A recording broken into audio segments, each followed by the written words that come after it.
부모는 아이가 완전한 독립을 해야 되는 게 최종 자녀 교육의 목표라는 거예요. 자기소개 부탁드립니다.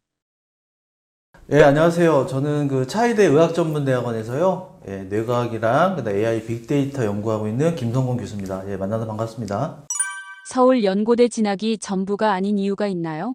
그러니까 스카이를 가지 말라 그런 얘기 아니고요. 스카이 가면 너무 좋은 거죠. 근데 예전에 밀레니엄 세대들이 느끼는 것처럼 스카이 이꼴 대기업에 취업하고 이런 우리 성공의 그 루트들이 있었어요. 근데 지금은 우리가 이제 호모 헌드레드 시대를 살아가는 시대이기 때문에 우리의 부모들 또는 우리 지금 세대에서 50년, 70년으로 바라본 이 행복의 어떤 주기들이 이제 자라는 아이들한테는 크게 바뀐다는 얘기입니다. 그래서 제가 말씀드린 스카이를 넘어선 성공이라는 건 뭐냐면요. 실제로 지금 스카이의 그 어렵다는 학교에 공부를 열심히 들어간 아이들이 1년 이내에 자퇴하는 비율이 2,000명 정도가 돼가고 있어요. 그러니까 이거는 어떤 걸 뜻하는 거냐면 아이들이 공부를 맹목적으로 했고 내가 원하는 공부가 아니라 이제 성인이 됐을 때 사실 대학에 들어가면 이제는 그때부터 누가 시키는 사람이 없죠. 그러니까 아이들이 초, 중, 고 때는 그냥 엄마가 시키는 대로 누가 시키는 대로 경쟁에서 이기기 위한 어떤 공부를 했는데 그 성인이 돼서 들어가 봤더니 대학은 본인이 안 하면 할 수가 없는 구조잖아요. 그러니까 아이들이 그때 이제 느끼는 거죠. 공부를 안 해도 누가 뭐라고 하는 사람이 없네? 스카이 갔으니까 된 건가? 된 거가 아니라 사실은 거기가 이제 처음으로 문을 여는 인생의 순간인데도 아이들은 그거를 참지 못하고 자퇴를 한다는 얘기죠. 그리고 더 중요한 건 뭐냐면 우리가 스카이를 가든 초등학교 어머니들이 그렇게 그런 명문대를 보내고 어디 H수학에 레테에 막 미쳐 계시고 하는 이유가 뭐겠습니까? 대학을 보내기 위해서인데 왜 이 대학에 들어간 아이들이 이렇게 자퇴를 하느냐. 그러니까 그런 것들을 생각해 봤을 때는요. 정말 우리가 자녀를 키울 때는 최종의 목표는 이 아이가 살아가면서 어떤 자기의 어떤 효능감을 느끼고 내적 통계감을 느끼고 하면서 내가 스스로 어떤 독립의 개념으로 가야 되는데 우리는 그걸 제대로 가르쳐 주지 않았다. 그래서 제가 스카이를 넘어서 성공이라는 거는 이런 겁니다. 아이는 결국 혼자서 독립을 해야 됩니다. 부모가 계속 살아있는 상태가 아니기 때문에 그렇기 때문에 스카이를 넘어선 1, 2%가 돼야 된다. 그 1%는 뭐냐면 다른 사람들과의 관계, 그 다음에 내가 스스로 경제적인 활동을 해야 되는 것들. 성공의 대부분은요 한 2만 번 정도의 시도 끝에 하나가 걸리는 거거든요. 그러니까 이런 것들을 공부를 쭉 잘해본 애들은요 한 번 무너지면 공부는 잘 됐는데 이게 왜 안 되는 거지? 라고 할 겁니다. 학교는 그냥 내 성적이 어떠한 계급이 되는 사회였다면 사회는 그렇지 않다. 그래서 부모님들이 이제 아이가 어떤 삶에서 더 중요한 부분들을 찾을 수 있는 이런 문화 자본들을 좀 저는 만들어주는 게 정말로 중요한 지금의 미래 시대의 아이로 키우는 방법이라고 생각을 합니다. 사교육비를 모아서 아이에게 포크레인을 사주라는 말에 대해 어떻게 생각하시나요? 네, 그런 얘기도 되게 많이 있어요. 어차피, 이거는 이제 한편으로 이런 걸 먼저 생각해 보셔야 돼요. 그러면 지금의 사회에 대해서, 사회 현상에 대해서 어떻게 고민하고 생각하느냐는 개인마다 다른 겁니다. 예를 들자면, 공부가 유전이냐 아니냐 환경이냐 이것에부터 문제가 생기는 건데요. 그러니까 지금 질문하신 내용에서는 그냥 물질적으로 애가 잘 사는 것들을 가르쳐 줄 것이냐, 아니면 학교라는 곳에서 어떤 성실성이나 사람 사회적인 그런 관계들을 만들어 줄 거냐 하는 문제가 되는 건데요. 그거는 이제 부모님들이 지금 일반적인 학교를 안 보내시고 어떤 대안학교 이렇게 보내시는 것처럼 그 나름대로 어떤 종교적인 철학이나 이런 것들이 있다고 생각은 듭니다. 근데 이거는 제 개인적인 생각인데요. 아이가 정말 병이 있고 아이들하고 어떤 그런 여러 정서적인 문제 때문에 학교를 자퇴를 하는 거면 몰라도 저는 학교를 다니는 거를 좀 권하는 편이고요. 그리고 공부라는 것을 스카이가 꼭 아니더라도 공부할 때 공부를 저는 해야 된다고 생각합니다. 그 이유 중에 하나가 뭐냐면요. 우리의 그 뇌과학으로 볼 때도요. 우리의 전두엽이 정말 파랗게 사진을 엑셀을 찍어보면 완성되는 게 20살, 25살 정도가 돼야 완성이 되는데 그때 저는 가장 중요한 교육이 뭐냐면 아이들이 참는 거, 그 다음에 인지적으로 뭔가를 공부하는 거, 이런 기초적인 학습을 충분하게 하지 않으면요 그 이후의 것들의 뇌가 전천두피질이 제대로 자라지가 않습니다. 참고 인내하는 게 우리가 초중고 시절에 언제죠? 학교 다닐 때 시험 공부하고 정말 막 하기 싫은 거 해야 되고 참아야 되고 이런 거라고 저는 생각이 들거든요. 그래서 공부를 잘한다 함이 뭐 지금의 어떤 보증수표가 되고 이런 건 아니지만 자 보세요. 이런 말씀 좀 드리고 싶어요. 핑계거리가 생겼을 때 공부하는 거 그리고 엉덩이가 가볍게 들썩들썩 거리는데 그거를 참고 책상에 앉는 거. 저는 이것만으로도 공부가 주는 힘이라고 생각이 듭니다. 그래서 공부는 해야 됩니다. 더 이상 성공을 보장하지 않는데 명문대에 가는 것이 어떤 의미가 있을까요?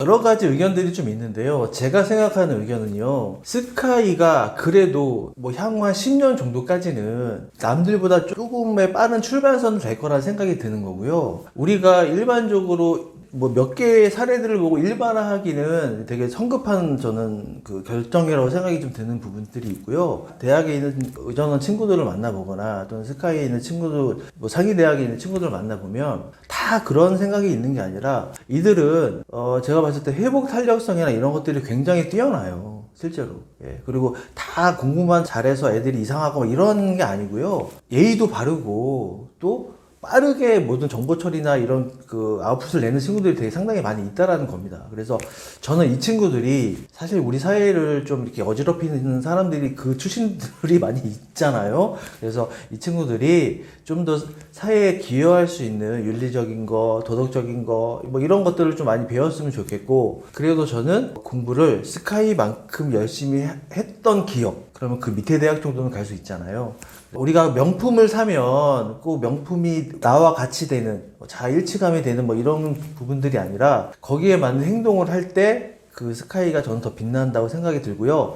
거기를 갈 만큼 지금의 입시 제도가 어떻고 교육이 어떻고 이거를 떠나서 거기서 맞춰서 또 하는 아이들도 있는 거 아니겠습니까? 그래서 내가 만족하는 공부, 내가 할 수 있는 능력에 최선을 다하는 공부는 필요하다. 그건 반드시 여러분한테 도움이 될 거라고 저는 생각이 듭니다.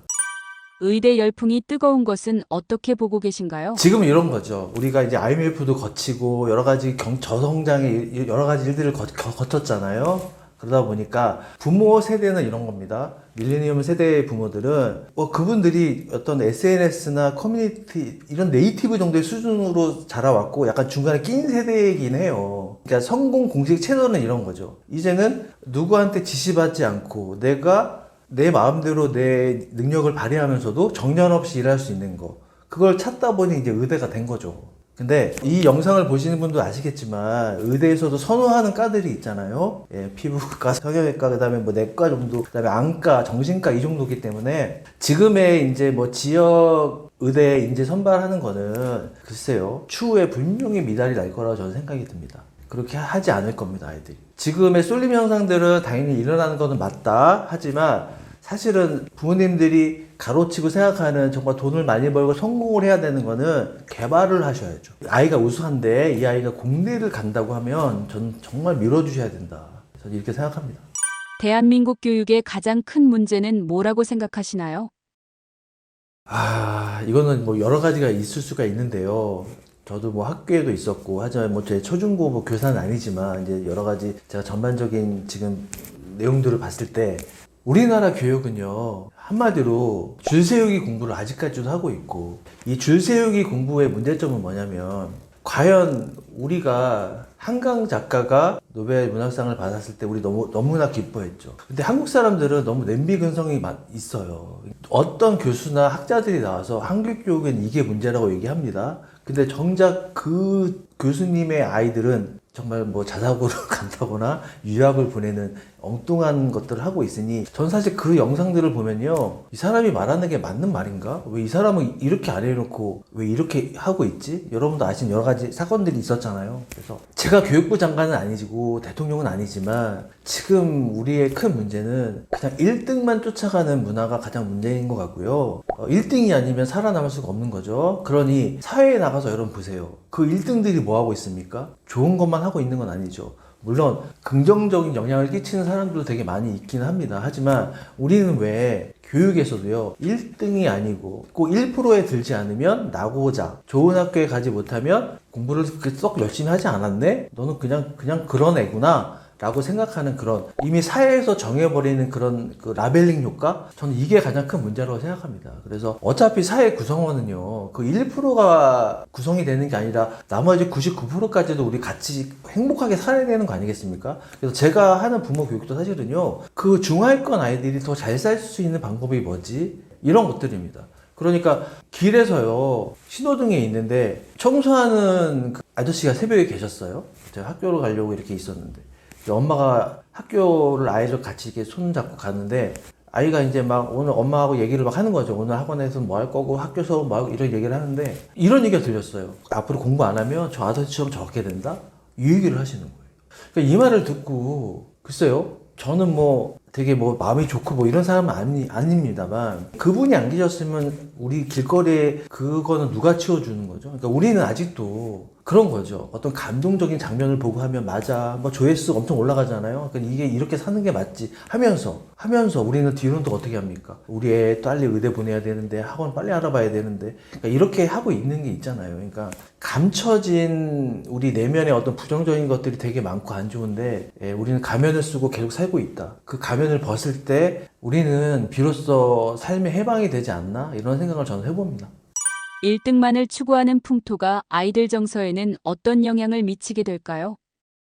심리학에서도요, 이거를 텍스트 앵자이티라고 해가지고, 실제로 이 사례로 진단받는 애들이 되게 많이 있어요. 정신과에서도 제가 아는 동료 의사 선생님들이 개원을 하시면, 대치동에는 학원 수만큼 이런 병원들이, 정신과 병원이 그만큼 있다는 얘기입니다. 시험에 대한 불안은 누구나 있는 거죠. 근데 이 불안이 왜 있을까요? 우리가 불안이라는 걸 느끼는 거는요, 더 잘하려고 그리고 남들의 시선 때문에 내가 어떻게 보여질까 이 두 가지 정도가 작용이 되는 건데 이 불안이 왜 위험한 거냐면 우리가 불안을 계속 느끼면요 공부할 때 필요한 인지적인 거 그 다음에 이거를 또 문제 해결력 이걸 또 인출하는 능력 이런 것들이요 지속되지가 않거든요. 그러니까 당연히 시험 볼 때 아이가 불안하니까 시험을 망치겠죠. 이 불안의 요소들을 저는 해결해 주는 게 가장 중요하다는 겁니다. 그러니까 우리나라 교육에서 항상 시험이 끝나면 애가 이제 집에 왔습니다. 그럼 제일 먼저 물어보는 말이 뭐예요? 아유 고생했어가 아니죠. 몇 점 맞았어? 몇 개 틀렸어? 이 말이죠. 그러니까 아이 입장에서는 그래 몇 개 틀리고 몇 개 맞았어. 이렇게 성과주의로 계속 자라온 거예요. 그러니 애들이 기저귀 차고 지금 5세, 7세 고시를 보는데 거기서도 엄마들이 박수 쳐주고 잘 봤어? 몇 점 맞았어? 이번엔 될 것 같아? 이 소리를 하고 계시다는 거죠. 이렇게 잘한 애들이 고등학교까지 간 거예요. 대학까지도 가고. 그러니까 우리는 보세요. 초등학교 때 잠깐 컨닝을 해서 시험을 봅니다. 그러면 선생님이 뭐라고 얘기하시죠? 아유 다음 편 그러지 마세요 라고 합니다. 근데 여러분 이 아이가 만약에 뭐 의전원 시험을 본다거나 법학전문대학원에서 변호사 시험을 본다고 했을 때 컨닝을 한다고 합시다. 이거 사법처리죠. 수능에서 컨닝하면 사법처리 되는 거죠. 근데 왜 초등학교 때는 그거를 했는데 왜 아무 얘기도 안 하는 거죠 우리? 그러니까 우리 사회는 이런 게 문제라는 거예요. 어릴 때부터 도덕적으로 알려줘야죠. 이건 되게 안 좋은 거야. 남한테 피해를 주는 거야. 우리는 이거를 되게 간과하는 거죠. 이게 더 무서운 부분인 것 같고요. 그래서 불안을 유발하는 거는 엄마한테 있다. 그래서 성과주의로 물어보지 말고요. 성장주의로 질문을 하셔야 된다. 그러니까 아이가 시험을 보고 오면은요. 이렇게 얘기해 주시면 돼요. 네가 고생한 거 엄마가 너무나 잘 알고 있어. 오늘은 있잖아. 맛있는 거 먹고 와.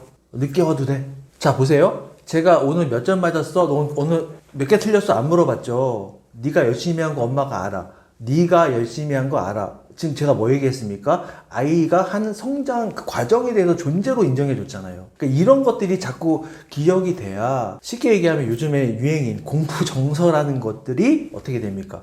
확장이 되는 거예요. 그러니까 공부는 보세요. 자꾸 엄마가 잘했어 못했어 왜 남들보다 못해라고 하면은요 얘는 공부를 어떻게 기억합니까? 아 공부라는 건 못하면 잘못되는 거구나. 공부는 잘해야 되는 거네 라고 기억을 하겠죠.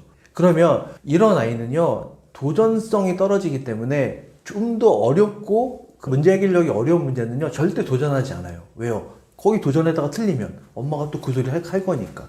그러니까 보세요. 초, 중 때까지는 우리가 그냥 잘한다고 생각하는 애들이 있을 겁니다. 근데 얘네들이 고등학교 가면 5등만 나와요. 그런 경우 되게 많이 보시죠. 왜 그럴까요? 이런 것 때문에 그런 거예요. 그러니까 초, 중 때는 지금 성적이 A가 나오고 어디 학원에 붙었다고 좋아하실 게 아니라 지금은 공부 정서를 좋게 하고 그죠? 그 다음에 공부에 대한 기억 이 편도체가 잘 그 감정이 좋아야 된다. 그러니까 이런 것들을 엄마들이 가르치셔야 되는데 이게 안 되고 그냥 성과로 몇 점 맞았어, 어떻게 됐어 이것만 물어보시니까 고등학교 가서 확장성, 도전성에 대한 공부를 중학교 때 안 했잖아요. 틀리면 엄마한테 혼나니까. 그러니까 고등학교 가면 완전히 판도가 바뀌는 시험 문제가들이 나오는데 이게 공식에 대입되는 문제가 안 나온단 말이죠. 그러니까 공부를 당연히 못하겠죠. 그러니까 공부를 못하니까 당연히 애들이 스스로 학습된 무기력에 빠진다.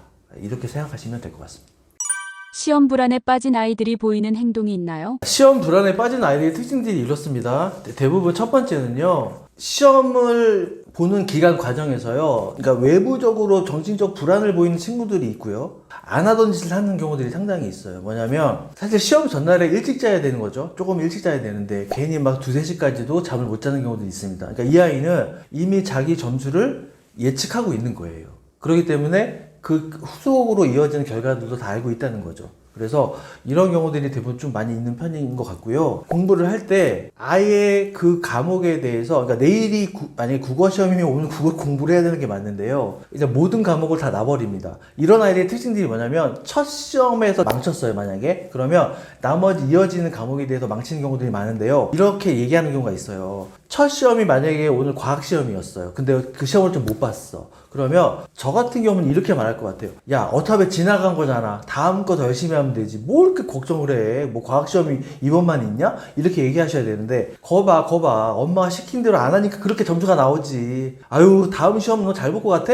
첫 시험이 이렇게 망쳤는데? 이런 엄마들이 더 많거든요. 그러니까 애들이 그거에 대한 불안 상태를 많이 느낀다는 겁니다. 그리고요, 요즘에 그 에너지 뭐 음료 같은 거 있잖아요. 에너지 음료를요, 과하게 많이 마시는 경우도 상당히 많이 있습니다. 이런 경우에는 엄마들이 좀 유심히 보시고, 아, 우리 아이가 지금 시험 불안을 보이고 있구나.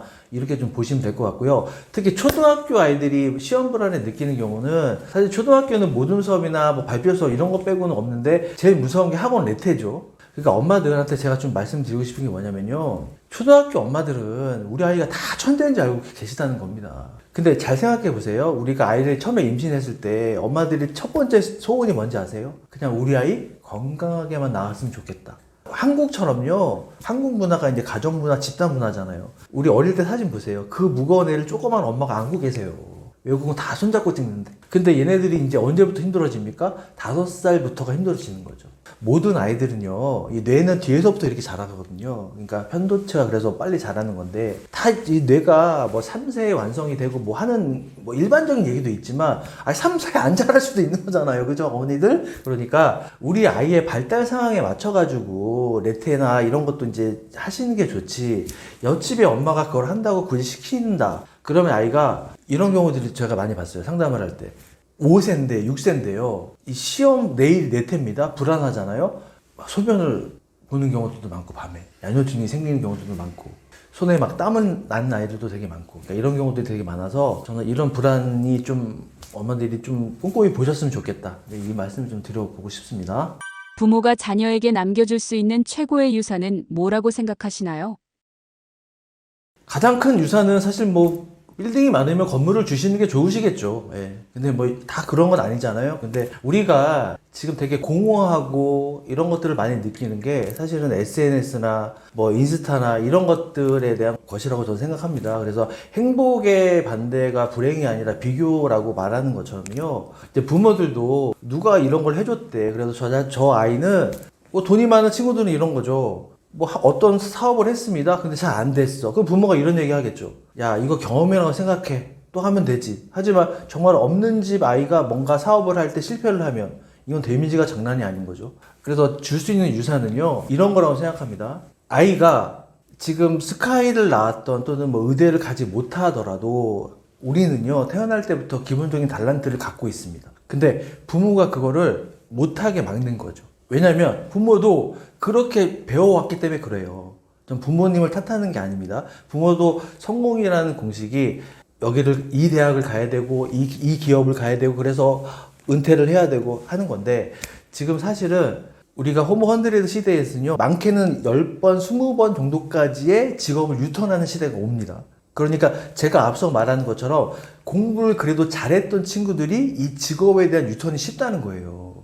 그래서 공부를 하라는 겁니다. 기초 지식이. 그래서 부모님들이 가장 큰 유산은요, 첫 번째는 이겁니다. 아이가 자기 조절할 수 있는 그런 힘을 키워주셔야 돼요. 그러니까 누군가 만나서 성공을 할 수 있는 거지 혼자 성공하는 그런 것들은 이 세상에 이제 존재하지가 않습니다. 그래서 내가 참을 줄도 알아야 되고 좀 부당한 일을 당했을 때도 그 순간은 좀 참고 건강하게 내 부당함을 말할 수 있는 의견, 이런 것들을 저는 먼저 가르쳐야 된다는 생각이 들고요. 그 다음에 그 스카이 아이들이 자퇴를 하는 경우처럼 초등고 시절에 공부를 하는 것에 대한 책임감을 부모님들이 아이들 스스로 선택하는 것을 주지 않았다. 그러니 대학 가서 이제 허무한 거죠. 내가 이렇게까지 노력했는데 내가 왜 공부를 이렇게 열심히 했을까? 그래서 작은 것에 대한 선택을 해주라는 거. 지금부터 꼭 하셔야 되는 부분들이고요. 그 다음에는 정서적, 흙수저를 대물림하는 경우가 상당히 많습니다. 사실은요. 무슨 말이냐면 우리 집이 잘 살지가 않습니다. 예, 그러면 부모님들이 특징들이 있어요. 생활 패턴들이. 첫 번째는 뭐냐면 아이는 공부하라고 해놓고 부모님은 공부하지 않죠. 부모님이 내가 이 나이에 무슨 공부를 해요 라고 하실 수도 있겠지만 제가 말씀드린 공부는 뭐냐면요, TV 보는 시간을 조금 줄이시고 같이 책을 보는 신흥이라도 하시라는 거. 그 다음에 아이가 어떤 얘기를 할 때 끝까지 좀 들어주셔야 되는데, 정서적 흙수저를 대물림하는 이런 흙수저를 대물림하는 가족의 특징들이 뭐냐면요, 부모님들이 꼭 맨날 부부싸움을 하세요. 그래서 맨날 자식 때문에 사니 못 사니 이런 얘기를 하니까 통계를 좀 내보면요, 가정의 경제력이 좀 어렵고 그다음에 부모 사이가 안 좋은 아이들이 빨리 좀 출가하는 경우들이 많이 있어요. 이 상황이 막 너무 싫은 거니까. 그래서 좀 가족 간에 잘 살고 못 살고 뭐 이런 부분들도 물론 되게 중요한 부분인데, 아이들하고 좀 이렇게 솔직한 대화들을 좀 많이 해보셔라. 그리고 마지막에 제일 중요한 게 뭐냐면요, 부모님들이 제발 좀 경제적 독립을 하셔야 됩니다. 이게 안 되는 부모들이요, 아이한테 기대 심리가 너무 커요. 내가 너를 어떻게 키웠는데, 내가 이걸 너 학원을 보내려고 어떻게 내가 돈을 모았는데, 이런 게 지금 시대에서는요, 아이가 대학을 나오고 취업을 하고 혼자 독립해서 사는 것만으로도 감사하셔야 된다. 근데 얘한테 뭘 용돈을 바라시고, 얘가 그냥 알아서 주면은 좋은 건데요, 그걸 바라지 마셔라. 부모가 일단 열심히 경제적으로 독립을 하시는 게 난 너무나 중요하고, 그거 열심히 사는 모습, 아침에 일어나서 엄마가 일하고 아빠가 일하는 모습이요, 아이한테는 정말 성실한 내 부모로 기억이 된다는 겁니다. 가장 크게 물려줘야 될 유산이 아닌가 생각이 듭니다. 공부는 재능과 노력 중 어떤 것이 더 중요할까요? 자, 제가 공부가 유전이냐 환경이냐 이런 얘기를 많이 드리는 편인데요.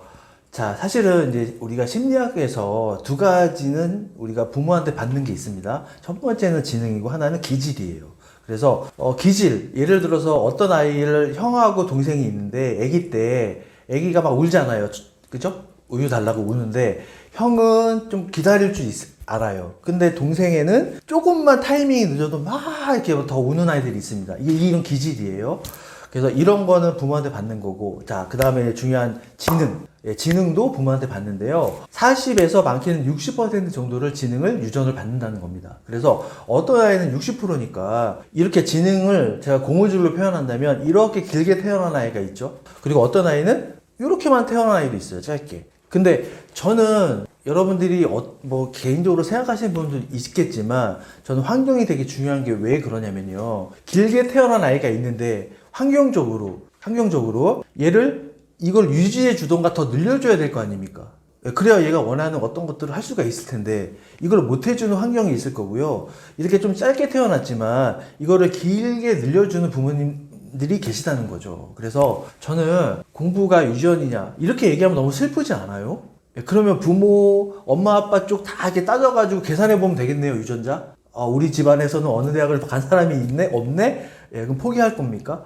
절대 그러시면 안 되는 거고요. 이건 사회학적으로 좀 풀 게 있어요. 유전으로 그냥 계산하면 너무나 이 사회 구조가 빨리 이해가 돼버려요. 뭐냐면, 스카이 간 애들, 어디 S기업의 좋은 대학에 간 애들이 그냥 유전으로 된 거야. 그러니까 나는 유전이 안 좋아서 난 어차피 못 가는 거야. 이렇게 하면 너무나 편하잖아요, 사는 게. 맞죠? 이게 나는 좀 문제라고 생각이 들어요. 근데 많은 연구에서 그런 게 아니라고 연구 결과들이 나옵니다. 그러니까 인생은요, 어떻게 될지 모른다. 지금 준비하고 공부를 하고 노력해야 하는 사람한테는 기회가 반드시 온다. 저는 이렇게 말씀드리고 싶고요. 저는 환경에 한 표 던지겠습니다.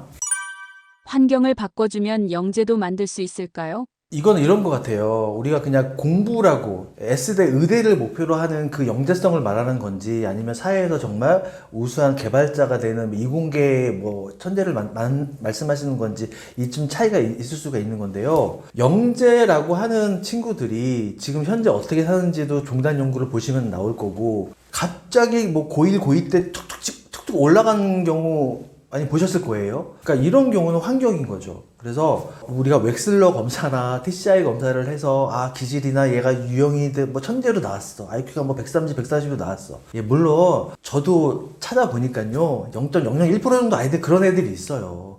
예, 학교에서도요. 시험 공부를 하는데 그냥 책에 턱턱 덮이는 애들이 있어요. 스캔하는 애들이 있습니다. 예, 그런 애들은 우리가 잘 만나지 못하는 애들이에요. 그러니까 그런 애들 신경 쓰지 마시고 지금이 영재다, 지금 영재가 아니다. 전 이게 되게 중요한 건 아니다. 이거를 계속 꾸준히 끌고 갈 수 있는 것들이 되게 중요하다. 그건 부모님이 주셔야 되는 부분들이겠죠. 그래서 영재 판별에 대해서는 누군가 요즘에 이제 그런 얘기하면 엄마들이 되게 좋아하시잖아요. 막 이렇게 확정해 주는 거, 영재네요, 아니네요. 그런 거 확정 없습니다. 예, 제 연구한 바로는 그런 확정 없고 지금 영재면 그럼 영재면 너무 행복하세요? 지금 영재인 게 뭐가 중요합니까? 이거를 또 확장하는 게 더 중요한 거지. 지금 영재 아니면 우울하실 필요가 없다는 거죠. 왜요? 또 발전시켜주면 된다는 거죠. 부모가 자녀에게 해줄 수 있는 최고의 지원은 무엇인가요? 돈이 많은 부모들은 뭐 아이들한테 어떻게라도 하나라도 더 시키려고 하는 것들이 되게 많이 있죠. 근데 이게 사회적 문화적으로요. 우리나라 지금 맞벌이 부부가 아니면 아이 둘 키우는 게 상당히 힘듭니다. 지금 구조상으로요. 근데 지금 사교육비가 뭐 아시겠지만 20조가 넘어가고 지금 뭐 말도 안 되는 비용도 역대급으로 나오고 계속 경신을 하고 있잖아요. 이런 상황에서 부모님들이 이제 잘 사는 부모와 좀 그렇지 않은 부모, 그다음에 또 그 밑에 있는 부모 세 가지로 좀 나눌 수가 있는데 잘 사는 부모들 입장에서는 맞벌이를 해야 되고 그만큼 사회적 지위도 있는 그런 부모들이잖아요. 그러니까 당연히 경제적으로 또 정보력이 상당히 좋으시거든요. 이분들은 그런 걸로 해결을 많이 하시는 편이고 중간층에 계신 분들은 또 이 A그룹에 쫓아가려고 하는 부분들이 있잖아요. 그러니까 경제적으로는 좀 부족하지만 정보력으로 좀 그래도 좀 선택지를 좁혀서 그래도 약간 효율적인 게 뭐지라고 찾아가는 경우들이 많이 있고 이제 문제는 요 C그룹에 해당하는 부분들인데 지방에 사시거나 아니면 정말 부모님들이 하루하루 이렇게 생계를 하는 것도 너무 힘든 부모들이 많이 계시는데 이 친구들이 사실은 제일 안타까운 경우들이 많이 있죠. 그래서 이 친구들은 뭐 진짜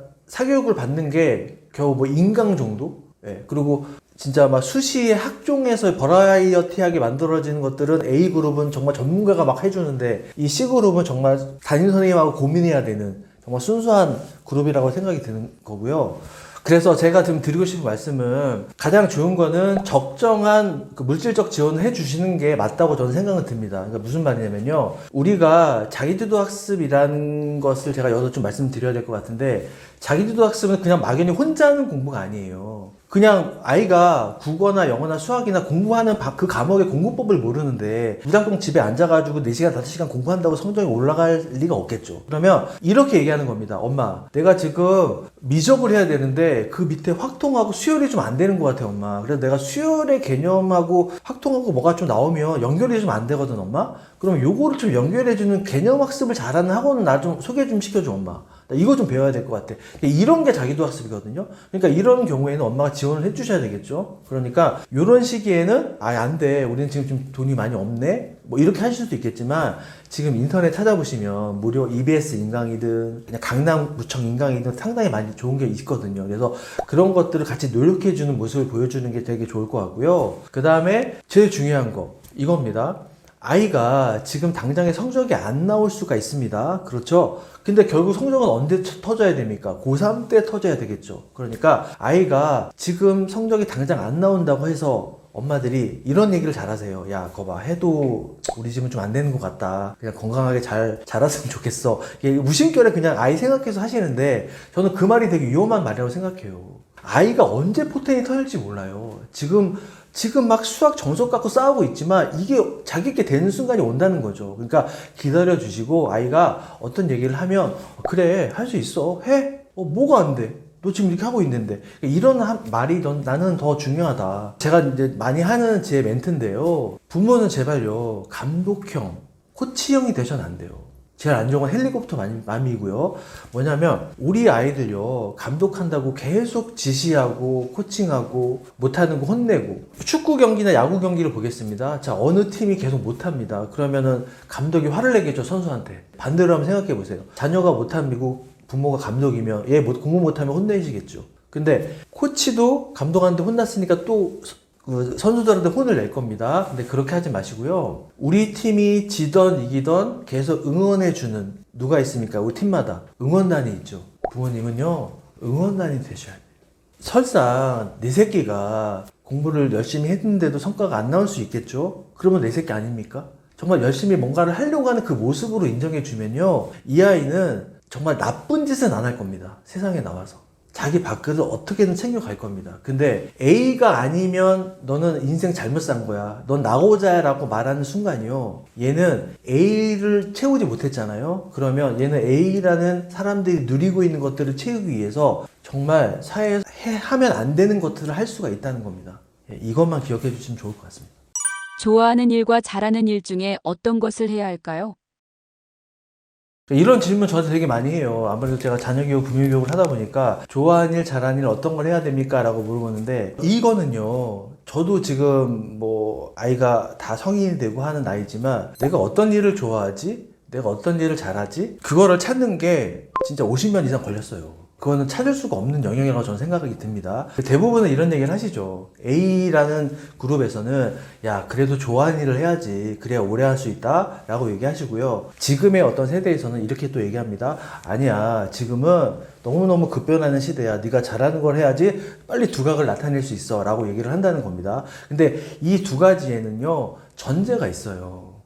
여러분이 놓치시는 전제. 좋아하는 일, 잘하는 일. 예, 그럼 제가 만약에, 이 친구는 뭐 의사를 하면 잘하겠네요. 엄마, 맞아, 엄마. 나도 의사 하는 게 좋아. 그러면 얘는 의사가 되는 건가요? 난 그걸 여쭤보고 싶은 거예요. 뭐냐면, 일단 이 잘하는 일, 좋아하는 일을 찾기 전에 뭐부터 해야 됩니까? 기본 자격을 갖추세요. 제발 좀요. 그냥 어디 가서 뭐 진로 검사 해가지고 의사가 나왔어요. 과학자가 나왔어. 선생님이 나왔어. 그러면 그렇게 됩니까? 그러니까 나는 부모님들이 이게 제일 안타까운 것 같아. 초등학교 때 그냥 어디 학원이나 무슨 뭐 상담센터 가가지고 병원 가가지고 이 진로 받았다고 얘는 이게 맞다고 나왔단 말이에요 얘기하시는데, 그거 아닙니다. 인생에서요, 계속 학교 다닐 때 공부하고 탐구하는 과정에서 나오는 거지 그냥 갑자기 좋아하는 일이 나온 건 아니라고 생각합니다. 그리고 우리가 생각하는 정말 그 메슬로의 5단계에서도 아시겠지만 우리가 최고의 그 5단계가 뭡니까? 자아실현의 욕구죠. 이게 정말 자기가 좋아하는 거를 찾는 일이잖아요. 어떤 사람은요, 자기가 죽을 때까지도 자기가 좋아하는 일이 뭔지 모르고 살아가다가 죽을 수도 있다는 겁니다. 근데 우리는 그걸 너무 빨리 찾으려고 하는 거죠. 그래서 저는 젊었을 때는, 특히 초, 중고 때는 기초적인 학력을 많이 쌓은 게 되게 좋고요. 성인이 된 지금 대학생분들이나 성인 자녀를 키우는 이 부모님들이 이 영상을 보고 계신다면 다양한 경험을 많이 해보셔라. 저는 이 말씀을 꼭 드리고 싶어요. 지금요, 의치 한약수를 빼고도 자기 전공대로 사는 사람이 많이 없습니다, 여러분. 정말 그렇습니다. 그리고 오히려요, 의치 한약수 나온 친구들이요, 의사를 하다가 의사 과학자가 되기도 하고요. 또 스카이 나온 친구들이 회사 대기업을 다니다가 법학전문대학 가서 변호사가 되기도 합니다. 그쵸? 이게 자기 그걸 뭐 찾은 거겠죠, 뭔가를. 이런 것처럼 어떤 경험들을 많이 해보는 게 되게 중요한데, 이러면 또 추상적이잖아요. 뭔 경험을 하라는 거예요? 라고 하실 수도 있는데, 지금 우리나라가 잘못된 게 이런 경험이에요. 우리나라는 좋은 부모는 돈이 많은 부모, 그래서 아이한테 막 사주는 부모가 성공한 부모처럼 보이고 잘하는 부모처럼 여겨진다는 겁니다. 그래서 아이들이요, 소비의 경험을 경험이라고 생각해요. 난 이게 제일 큰 문제라고 생각해요. 그러니까 어릴 때부터 보세요. 똑같이 교복을 입고 중고등학교를 다니지만 그 중에 하나씩 명품을 사줘.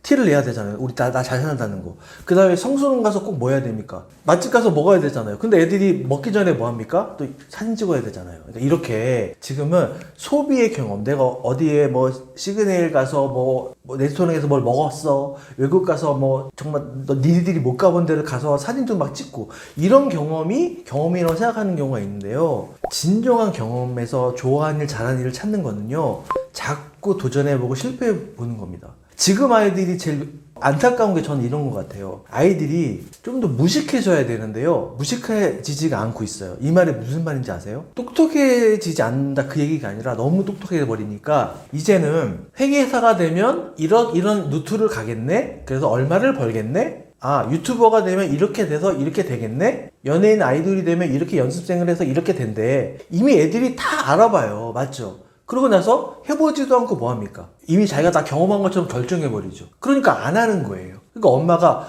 공부 좀 해봐. 이렇게 얘기해도 엄마 어차피 공부해서 대기업 가도 똑같대. 그러니까 안 한 게 나아 엄마. 난 내 길을 찾아볼게. 뭐 이런 엉뚱한 소리를 한다는 거죠. 근데 실제로 보세요. 공부를 열심히 해서 어떤 기업에 갔어요. 근데 해보니까 나랑 좀 안 맞는데? 이런 부분은 안 맞는데? 그러면 그건 하나의 경험이 되겠죠. 그래서 실제로 그 친구가 나와서요. 회사 조직 생활이 안 맞을 수도 있습니다. 근데 공부도 열심히 했던 친구고 대기업에 간 친구잖아요. 나와서 뭐 하냐면 정말 자기처럼 기업에 갔는데 너무 힘들어하는 친구들 위한 기업 코칭을 해서 성공한 친구들도 제가 많이 봤어요. 그래서 저는 실패의 경험들을 많이 해봐라. 그리고 엄마는 옆에서 뭐 해라? 인정해주고 격려해줘라. 지지해줘라. 그러면 좋아하는 일, 잘하는 일 찾게 됩니다.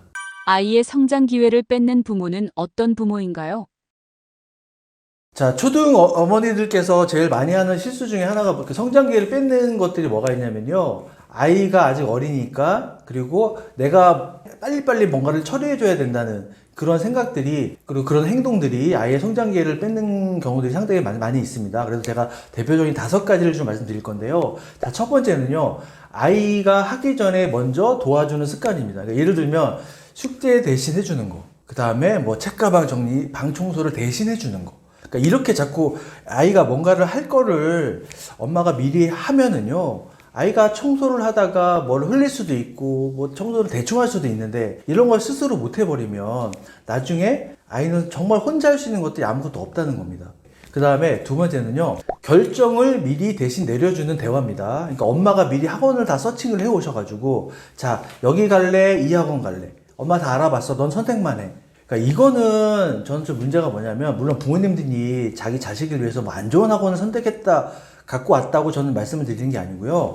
A 학원에는 이런 걸 수업을 할 거고 B 학원은 이런 걸 수업을 할 거야. 그럼 지호야 너는 어떤 학원에 가서 하면 공부를 하면 좋겠어? 이게 아이가 가져야 할 역량 중에서요. 자기 결정성을 만들어주는 시작이에요. 그러니까 엄마들은 애가 뭘 알아요. 그냥 엄마가 선택해주면 되는 거잖아요 라고 하시겠지만 사실은 이런 작은 선택에서 학습 동기가 외부에서 온 게 아니라 자기 내적에서 오는 동기가 된 거잖아요. 그럼 공부를 더 열심히 할 수 있다는 겁니다. 그 다음에 세 번째, 불편한 감정을 참지 못하고 빨리 이제 엄마가 개입하는 거예요. 경우가 있다는 거예요. 그러니까 아이가 친구랑 싸웠습니다. 그래서 오늘 기분이 너무 안 좋아. 그러면 엄마, 나 오늘 친구랑 싸워서 기분이 별로 안 좋아. 이렇게 얼굴에 쓰여 있잖아요. 그럼 엄마가 그냥 공감해주고 지켜봐주면 되는데 왜 싸웠어? 그럼 싸웠으면 이겨라 좀. 막 이렇게 먼저 막 얘기해 주시면 우리가 부모님들도요. 자기가 오늘 누구 친구나 회사에서 안 좋은 게 있습니다. 그러면 여러분 어떻게 해야 됩니까? 남편이. 아니 내가 자기하고 살아봐서 아는데 자기 성격이 좀 그렇잖아. 이렇게 얘기하는 게 좋아요? 아니면 남편이 아유 그랬어? 같이 이렇게 욕해 주는 게 좋아요? 두 번째잖아요. 그러니까 아이가 그럴 때 같이 그냥 그 기분을 느껴주셔라. 난 이게 되게 중요한 부분인 거고요. 자, 네 번째, 비교와 조급함. 이거를 너무 막 이렇게 아이한테 주입하시면 안 된다는 겁니다. 예를 들어서, 야, 저기 백오동에 있는 지호는 벌써 이 과정 다 끝냈대. 너 언제 끝낼 거야? 뭐 이런 것들. 아이는 지금 열심히 하려고 하는 상황인데, 이렇게 누구와 비교를 해버리면요. 아이는, 백오동에 사는 지호처럼 해야지만 공부를 잘하는 거네? 라고 자기의 어떤 역량을요 왜곡해서 할 수가 있다. 그러니까 무슨 말이냐면 엄마가 이 과정을 하라고 했잖아요. 그러니까 초등학교 애들이 가끔 답안지 베끼면서 그 과정 다 했다고 하는 경우들도 되게 많이 있어요. 이게 진정한 공부입니까? 이건 아니라고 생각이 듭니다. 그러니까 마지막 5번째는 뭐냐면요. 아이의 실패를요 이제 부모님들이 자기의 실패로 오해하는 경우들이 많아요. 그러니까 내가 저런 걸 다 해줘야 되는데 못 해줬네. 그래서 우리 애가 못하나 봐. 그러니까 이런 생각들을 안 하셔도 된다. 저는 이 말씀을 좀 드리고 싶은 겁니다. 그러니까 엄마가요, 먼저 못하는 것들은 먼저 인정하시고, 엄마도 오늘 회사에서 이런 일이 있었어. 그리고 엄마도 어떤 프로젝트를 맡았는데 너무 힘들어. 근데 엄마, 이렇게 한번 해결해 보려고 해. 이렇게 말하는 순간, 아이도 지금 뭔가 공부나 친구 관계에서 힘든 부분이 생각이 날 겁니다. 이게 우리 엄마도 저렇게 힘든 게 있고 저걸 해결하려고 하네. 나도 해봐야지. 이런 생각이 드는 거고요. 이런 환경을 만들어 줄 때 아이가 이런 생각을 해요. 나도 집에서 내 감정을 편하게 말해도 되는 존재구나. 이게 되게 중요한 거 아닙니까? 이걸 안 만들어주면요. 요즘 초등아이들 정말 대단한 아이들이 많이 있습니다. 그래서 정말 다른 데서 이거를 해결한다는 겁니다. 예를 들어서 요즘 뭐 청소년 도박이나 그 다음에 안 좋은 게임에서 애들이 베팅하고 하는 것들이 있는데요. 요즘에 초등 4학년, 5학년만 돼도 그런 것들을 한다는 겁니다. 그럼 아이들이 요즘에 부모님들이 쇼폼을 보면 도파민에 중독되고 이런 얘기들을 많이 들으셨을 텐데 도박에 중독이 되는 순간이요. 이건 성인의 안 좋은 어떤 그 여러 가지 방향들이 있는데 그 프레임에 말려 들어가는 거예요. 왜냐면 자 보세요. 사람은 누구나 인정 욕구를 받고 살아가야 됩니다. 그죠? 근데 요즘의 아이들은 그런 인정 욕구를 어디서 받아야 됩니까? 공부로 받아야 되는 상황이 왔죠. 부모님들은 공부를 못하면 인정해주지 않으니까요. 근데 자존감이 높은 부모들은 아이가 공부를 지금 조금 늦게 스타트가 늦는 아이들이 있어요. 느린 학습자라고 보통 얘기하는데요. 이런 친구들한테도 자존감이 높은 부모는요, 기다려줄 줄 압니다. 근데 기다려주지 않고 그냥 오직 결과로만 얘기하는 경우. 그래서 정말 교육 특구에 가보면요, 우리가 상상하지도 못한 아이들의 일탈 행동들이 되게 많이 있어요. 이런 아이들도 숨을 쉬어야 될 거 아닙니까? 근데 공부에 항상 프레임이 걸려있고 결과에 일희일비하는 아이들이요, 일탈 행동들을 되게 많이 합니다. 특히 어디서 많이 하냐면 제가 말씀드린 인터넷 도박, SNS에서는 가명으로, 익명으로 활동을 할 수가 있잖아요. 거기서 정말 말도 안 되는 일탈 행동들을 되게 많이 합니다. 여러분들도 아시겠지만 학폭이 정말 애들이 치고받고 멍들고 이렇게 싸움하지 않아요. 사이버 불링처럼 핸드폰에서 카톡방에서도 대꾸를 안 한다거나 한 사람을 일방적으로 이지매하는 경우도 상당히 많이 있는 거고. 그러니까 이렇게 자라는 아이들이요, 커서 스카이를 나오고 좋은 의대를 갔다고 해서 건강한 어른이라고 할 수 있을까요? 이 친구들은 아마 그냥 경제적으로 내가 너무나 잘 살고 있다는 것을 티를 낼 것이고 누구를 짓밟아야 더 흥분이 되고 이런 어른이 될 수가 있다는 겁니다. 근데 이런 것들이 초등학교, 중학교, 특히 사춘기 이후에 저는 제2의 인생을 산다라고 생각하거든요. 유치, 초등 때는요, 사실 부모님들이 하라는 대로 하는 경우들이 상당히 있어요. 근데 사춘기 이후에는 이제 뇌에서 가지치기를 하거든요. 자기가 좋아하고 관심 있는 것만 전선 회로가 연결이 되는데 이때 어떤 영향을 받느냐가 저는 되게 중요한 것 같아요. 그래서 정말 잘 되는 집 아이들은 사춘기 때 부모가 두 가지를 꼭 지킨다는 겁니다. 그러니까 첫 번째는 뭐냐면요, 아이를 계속 지켜봐 주는 거예요. 그러니까 부모님들이 사춘기가 되면요, 아이가 답답하잖아요. 말도 안 하고 괜히 문 꽉 닫고 들어가가지고 나오지도 않고 그러면 막 욕도 하시면서 말을 해야 네 기분을 알지 이렇게 뭔가를 요구하려고 하시는데 그때는 뇌가 어쩔 수가 없는 상황이다. 이런 거고요. 그 시기가 또 이런 거예요. 메슬로의 3단계에서 사회적 욕구가 가장 강하게 지배되는 시기예요. 그러면 학생들이 사회적 욕구가 지배되는 시기가 어떤 행동들을 할까요? 또래가 중요해지고 또래에 들어가야 되는 사회적 욕구가 생기겠죠. 근데 내가 또래에 들어가지 못해.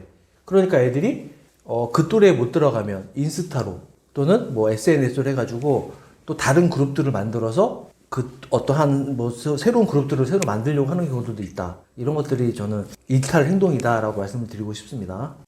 아이가 도박 중독에 빠졌는지 확인하는 방법이 있나요?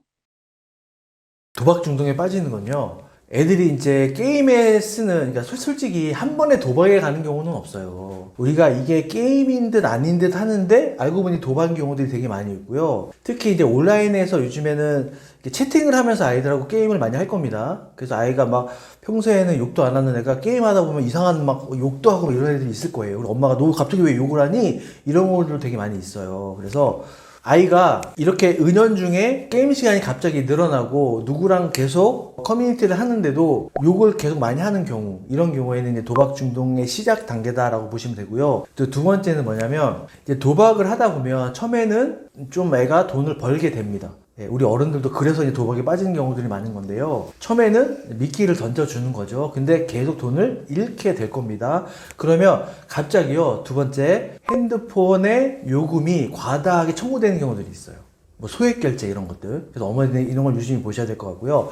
세 번째는 아이가 도서실에 간다고 했는데 중학교 아이, 고등학교 아이가요, 도서실에 가 있는 게 아니라 알바를 합니다. 이상하게. 뭐 주유소 알바를 한다거나 뭐 이상한 알바를 해요. 그러면 너 알바 왜 하니 하면 그냥 뭐 살 게 있어서 라고 얘기하는데 이건 살 게 있어서가 아닙니다. 그 빚을 갚기 위해 사는 경우도 되게 많이 있습니다. 그래서 심한 경우에는 정말 TV에 나오는 것처럼 어떤 아이가요, 이런 도박 빚을 대출해 주는 경우도 있고, 그래서 그걸 갚아야 되는 경우도 있고, 정말 학교라는 테두리 안에 있지만 어른들이 하고 있는 그런 세계들이 교실에서 이루어지고 있는 경우들도 일부 있다는 것을 좀 알려드리겠습니다. 자, 도박 중독에 빠졌어. 이걸 알게 됐습니다. 그러면 사실은 제가 알고 있는 상담하는 학생 중에서요, 이 사실이 발각이 되고 나서 정말 극단의 어떤 선택을 한 친구도 있었어요. 그래서 우리는 이거를 막아야 되는 게 더 중요한 거잖아요.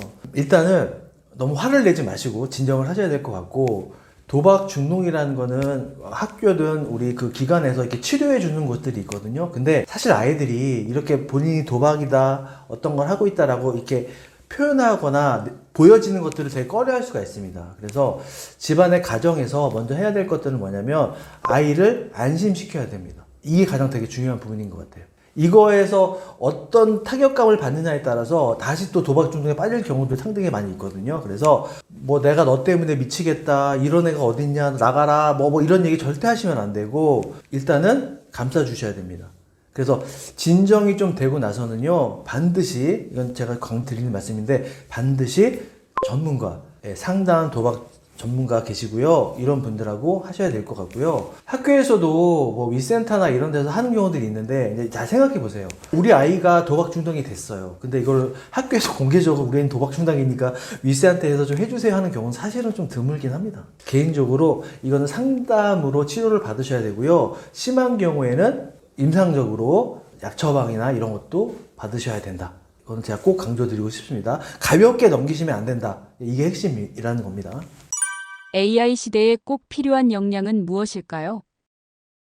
자, 이 얘기를 제가 또 많이 드리는 편인데요. AI 시대, 여러분 AI 시대 때문에 우리가 사라지는 직업군들이나 이런 것들이 상당히 있다고 들으셨죠? 근데 아직도 그걸 뭐 막상 내가 체감이 안 되니까 그게 정말 사라지는 직업이야? 라고 하실 수도 있겠지만, 만약에 뭐 흔히 하는 말로 번역가들이 사라질 거다라고 하지만 살아있는 분들이 계시죠.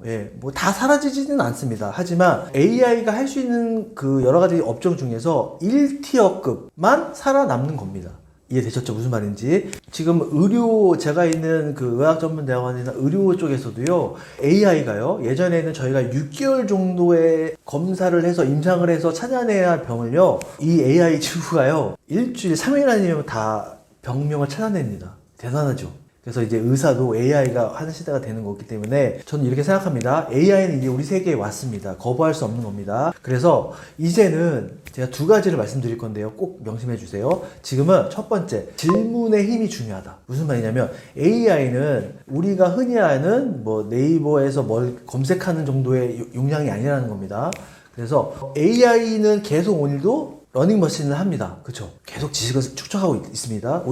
우리가 원하는 원투되는 것들을 뽑아내야 되는데, 이게 다 뭘로 되어 있습니까? 영어로 되어 있죠. 저는요, 지금 뭐 수능 1등급을 맞는 영어, 토익 만점을 받는 영어가 아니라 정말 질문하는 그런 창의적인 어떤 실력과 영어에 대한 그 능력을 꼭 갖추셔라. 이 말씀을 꼭 드리는 거고요. 두 번째는 뭐냐면, 이제 업무가 글로벌하게 이루어질 겁니다. 그래서 꼭 회사에 출근하지 않더라도 온라인으로, 줌으로 여러 가지 업무들이 할 겁니다. 그러려면 뭐가 필요하겠죠? 업무의 전달력을 제대로 이해하고 이 업무가 어떤 맥락인지, 요즘 초등학교 어머니들이 많이 들으시는 문해력이죠. 이 문해력은 사실 어디서 오냐면 독서에서 오는 거고, 독서에서도 어디에서 옵니까? 그렇죠. 인문학적, 문학적 이런 것들이 되게 중요한 거다. 무슨 말이냐면요, 기계는 우리가 어떤 질문에 해당하는 아웃풋을 줄 뿐입니다. 그렇죠? 하지만 그 흐름이 어떻게 적용되고 어느 맥락에서 내가 이 사람한테 전달을 해야 되는지는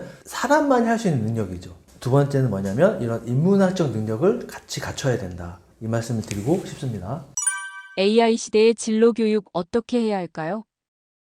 이런 것 같아요. A가 나와서 우리가 지금 인구 절벽이니까 앞으로 우리가 어떻게 될까요? 라고 해도 어떻게 우리는 살아갈 거예요. 근데 이 영상을 보시는 부모님들은 이제 미래 세대의 아이를 키우시는 부모님들이시기 때문에 제가 좀 말씀드리면 AI 시대의 진로는 명확합니다. AI를 활용해서 뛰어넘는 개발자가 되던가 아니면 AI가 만들어 온 여러 가지 것들을요 연결해 주는 사람이 이제는 인재가 된다는 겁니다. 그러면 아마 대부분의 사람들은요 개발자들은 그렇게 많진 않잖아요. 우리는 이것을 연결해 주는 사람이 돼야 된다는 거죠. 자, 예를 들어 제가 보겠습니다. 우리 아이가 예를 들어서 어떤 회사의 인사 조직에 있는 팀장이라고 해볼게요. 그럼 이 친구는 교육만 잘하면 될까요? 그게 아니겠죠. 예, 뭘 잘해야 됩니까? 내가 지금 만든 인사 이런 그 기획이 사람들이 실제로 현장에서 잘 적용되는지를 봐야 되겠죠. 그렇죠? 그러면 이 친구는 뭘 연구해야 됩니까? 현장에서 이론이 현장에서 정말 잘 쓰임이 있는지를 관찰하는 능력이 필요한 거고요. 또 예를 들어서 의사가 된 친구가 있다고 해볼게요. 예, 전문의까지 따고 이제 수련도 끝나고 이제 뭐 해야 됩니까? 개원을 해야 됩니다. 그러면 잘 진료하는 건 기본이겠죠. 우리가 꿈꾸는 건 뭡니까? 이 친구도 돈을 많이 벌어야 되겠죠. 그러면 의사가 돈을 많이 벌기 위해서는 잘하는 거는 기본이고 뭘 잘해야 되겠죠? 내 병원을 많이 알리는 마케팅도 필요하죠. 오는 환자를 잘 상담해주는 상담 직원도 필요하죠. 이렇게 사람도 잘 뽑아야 되는 능력이 필요하고 마케팅도 잘 선택해야 되는 능력이 필요한 것처럼 이제 시대에서는 한 가지만 잘해서는 안 된다. 그래서 제가 앞서 말씀드린 스카이가 이제는 미래를 결정하는 그런 자격화가 되는 것들이 아니라 스카이를 나왔어. 그러면 플러스 이제 더 나은 것들을 확장하는 능력을 배워야 된다. 이 말과 좀 연관이 된다고 보시면 되겠죠. 노력은 하는데 성적이 안 오른다면 어떻게 해야 할까요? 제가 단도직입적으로 그냥 말씀을 드릴게요. 이 세상에는요, 공부 못하는 아이, 공부 잘하는 아이가 있는 게 아니에요. 세상에는 공부하는 놈하고 안 하는 놈이 있는 거예요. 무슨 말이냐면요. 노력을 한다? 글쎄 어떤 노력을 했을까요? 그러니까 학교 선생님들하고 제가 얘기를 할 때 이런 얘기 물어봐요. 자, 국어 선생님이시죠? 수학 선생님이시죠? 네. 근데 실제로 수학을 어떻게 하면 잘하는지 알려주세요? 그런 거 안 알려준대요. 중요한 게 뭐냐면 지금 부모님들이 하실 거는 A 학원이 좋대. 이게 중요한 게 아니라요. 과목별로 공부하는 방법을 알려주는 곳을 찾아라. 난 이게 더 중요한 부분인 것 같아요. 그러니까 노력을 했는데 공부를 안 했다? 그건 아니죠. 노력을 한 게 아니라 헛노력을 한 거죠. 그냥 이런 말 있잖아요. 서울대 의대 간 친구가 도서실에 있는데요. 제일 마지막에 나온대요. 그래서 벽에다가 이런 낙서를 했죠. 공부는 내가 제일 잘하는데 항상 마지막에 나가는 사람은 나다. 이게 무슨 말을 뜻할까요? 공부 잘하는 애들은요. 내가 지금 9시야. 내가 12시까지 공부하면 난 만점이 나올 거야. 이렇게 메타인지가 있어요. 그러니까 얘는 지금 뭘 알고 있는 거죠? 그 과목에 공부하는 방법을 알고 있는 거고 시간을 이 정도만 더 하면 나는 되네 라고 아는 거고요. 노력은 했는데 공부를 못하는 아이는요. 그냥 쉽게 말씀드릴게요. 그냥 시간을 때우는 거죠. 어디서 뭐가 나올지 모른다는 거죠. 그러니까 이거를 잘 판단해야 된다. 네, 저는 그 말씀을 좀 드리고 싶습니다. 요즘 아이들에게 필요한 것은 무엇인가요? 자, 우리는요. 항상 이렇죠. 우리도 잘하면서 저도 늘 성공한 교수님들이나 그 선배분들한테 물어보거든요. 어떤 게 인생의 가장 큰 실패였나요? 그랬더니 좀 뜻밖의 좀 대답을 들은 적이 있어요. 야, 나는 한 번도 실패 안 해본 게 실패다, 야. 그게 무슨 말씀이시죠? 아, 내가 지금 너희들 아다시피 이렇게 좋은 기관에서 높은 고위직까지 하고 내가 지금 나왔는데 새로운 일을 하려고 하는데 야, 이걸 내가 하면은 잘 될까? 실패하면 어떡하지? 난 이게 너무 두렵다는 거예요. 이게 무슨 말이겠어요? 한 번도 실패하지 않고 자라왔습니다. 공부를 계속 1등 했어요. 예, 한 번도 1등을 놓친 적이 없어요. 그럼 학교에서는 얘가 어떤 사고를 치더라도 1등이라는 것 때문에 얘는 프리패스죠. 학폭이 일어나도 얘는 아마 재해가 될 수도 있는 상황이 올 겁니다. 선생님들이 얘를 보호해 줄 겁니다. 이게 왜 문제냐면 그때 얘를 야단치고 똑같이 학교에서 제재를 했어야 됩니다. 왜냐면 그래야 얘가 나중에 일어날 사회적으로 윤리적으로 하면 안 되는 것들을 얘는 그때의 학창시절의 기억으로 안 할 수 있다는 거죠. 그래서 실패는 또 이제 뇌과학적으로 설명을 드리면요. 우리가 실패를 했습니다. 그러면 뇌의 전전주피질에서 이런 생각을 하는 거예요. 내가 뭐가 잘못된 거지? 이게 뇌가 회로가 열려버려요. 그러면서 다음에는 어떻게 문제를 해결해야 되지? 이렇게 변연계에서 여러 가지 작동들을 막 종합적으로 한다는 거예요. 그럼 또 새로운 것들이 구상이 되는 거죠. 근데 이거를 했을 때 부모가 실패했다는 것을 그냥 차단해버리고 넌 나오자라고 하는 순간 이 뇌는 닫혀버립니다. 근데 여러분 생각해 보세요. 우리가 사는 게요, 맨날 행복합니까? 맨날 기쁩니까? 나는 이 얘기 한번 드리고 싶었어요. 우리 애가 나한테 맨날 기쁨만 줍니까? 아니잖아요. 어떻게 맨날 성공합니까? 실패의 날이 많고 그냥 무의미하게 그냥 오늘은 그냥 보통 날인데 이런 날이 더 많은 거고요. 어떤 사람은 이런 얘기도 해요. 그냥 일상이 행복하다고. 이게 무슨 말일까요? 이 사람은 바닥까지 가본 거죠. 그러니까 우리는 실패를 자꾸 경험하게 할수록 얘는 정말 우리가 생각하는 그 바닥까지는 안 갈 수 있다. 그거를 막는 방법이 지금 실패를 경험하게 하는 거다라고 말씀드리는 거고, 지금 실패가 정말 크게 문제가 일어나지 않는 법의 테두리 안에 있는 실패라면 허용해도 된다. 예, 그 말씀 제가 드리는 겁니다. 아이들이 공부를 어려워하는 진짜 이유는 무엇인가요? 사실 제가 저희 주변에 뭐 교수분들도 그렇고 제가 만나본 분들은 공부를 잘했던 분들이 사실 좀 많이 계시긴 해요. 근데 그렇지 않은 분들도 계세요. 정말 힘들게 공부해서 고1, 고2, 고3 때 공부 열심히 해서 그때 막 포텐이 터진 분도 계세요. 뭐 저도 그 중에 한 사람인 것 같고요. 그래서 공부를 어려워하는 이유보다는요, 공부에 대한 결과가 힘들어지는 거죠. 예, 그래서 모든 아이를 우리가 유튜브나 아니면 인스타에서 나오는 그런 애들처럼 다 잘한다라고 생각하시면 안 된다. 이걸 먼저 전제로 생각하시고 제 얘기를 들으시면 될 것 같습니다. 그래서 공부는 원래 재미없다. 근데 그냥 좀 좋은 환경과 유전자를 좀 받아가지고 그냥 술술 하는 애들이 있는데 그건 일부 애들이다 라고 생각하시면 되는 거고요.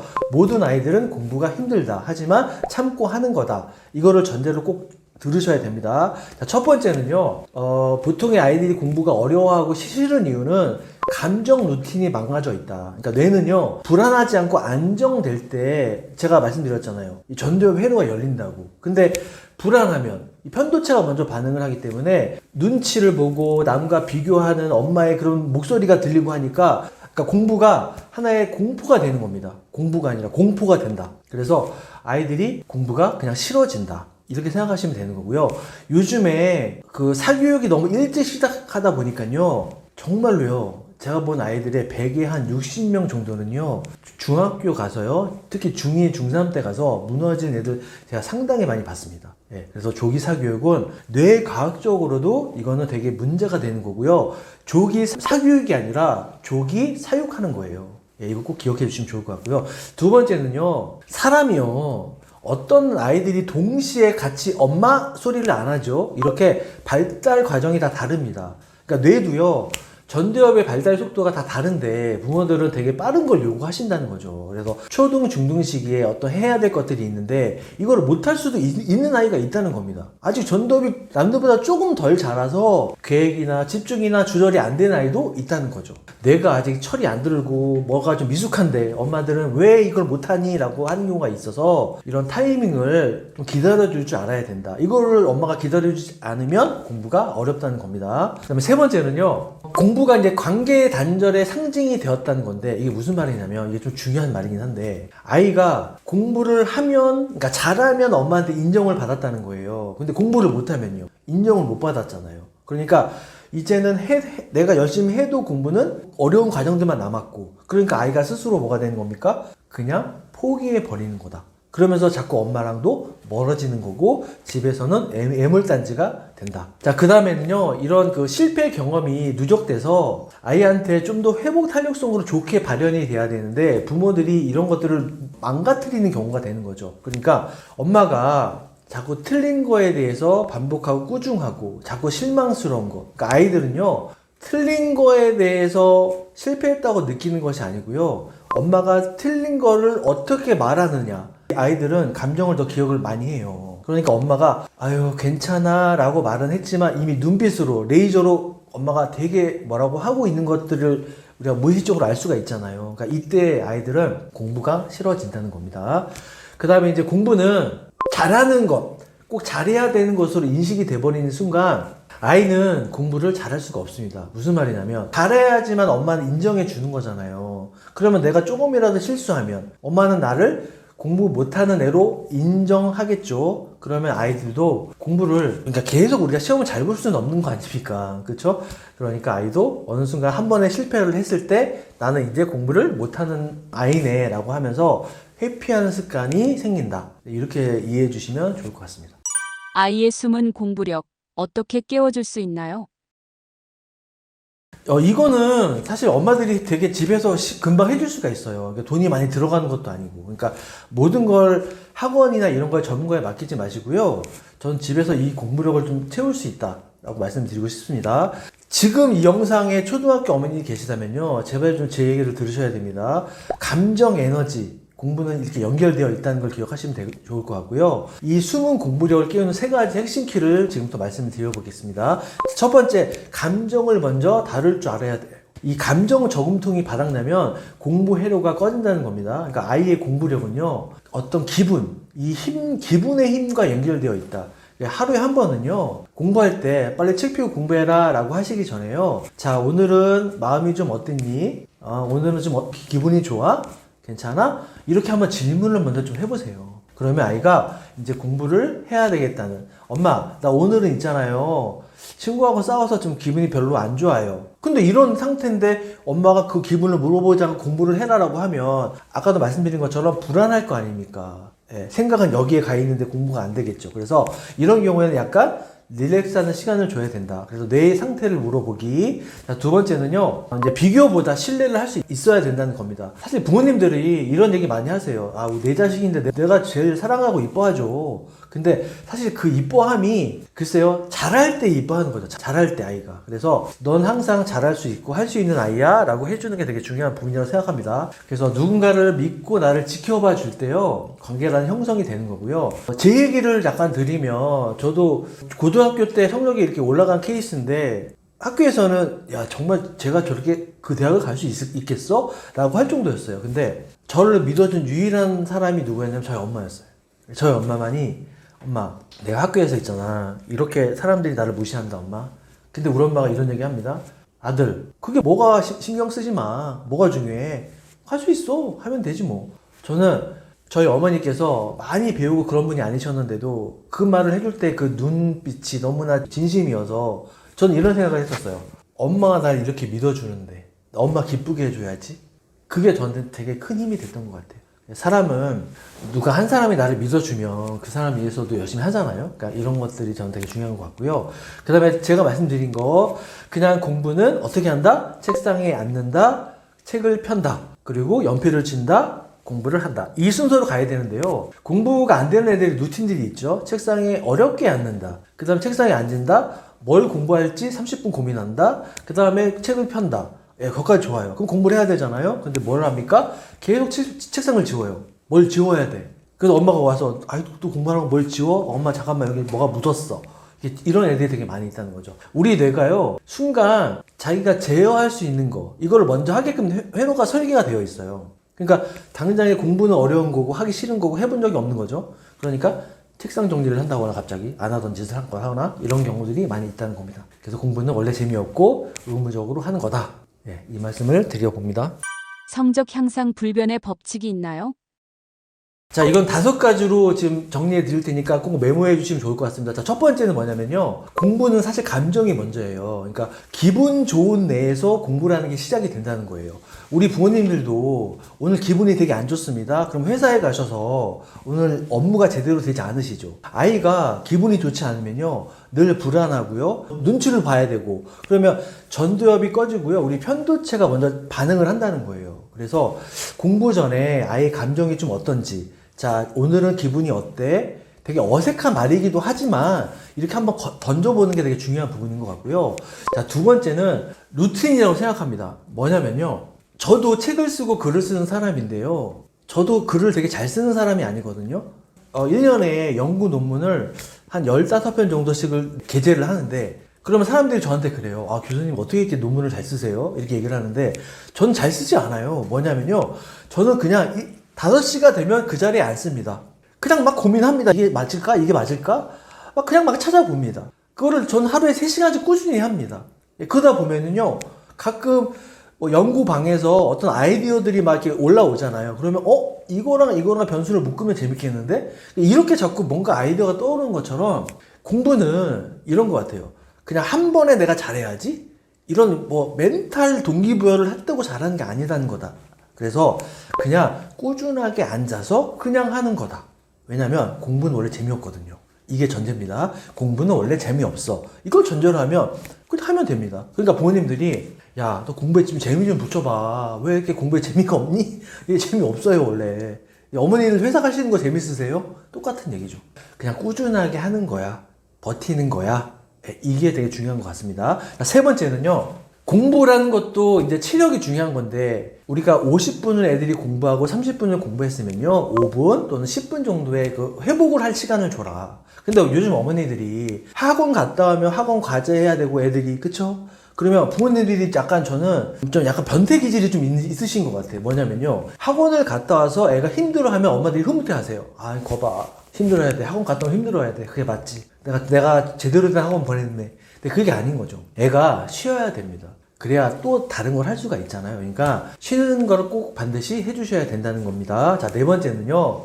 작은 성공의 누적이라고 제가 말씀하는 건데요. 이 뇌는요. 내가 자꾸 작은 것들을 해보고 성취를 하면 이 전두엽에서 그래, 난 할 수 있는 사람이네. 이렇게 기억을 한다는 겁니다.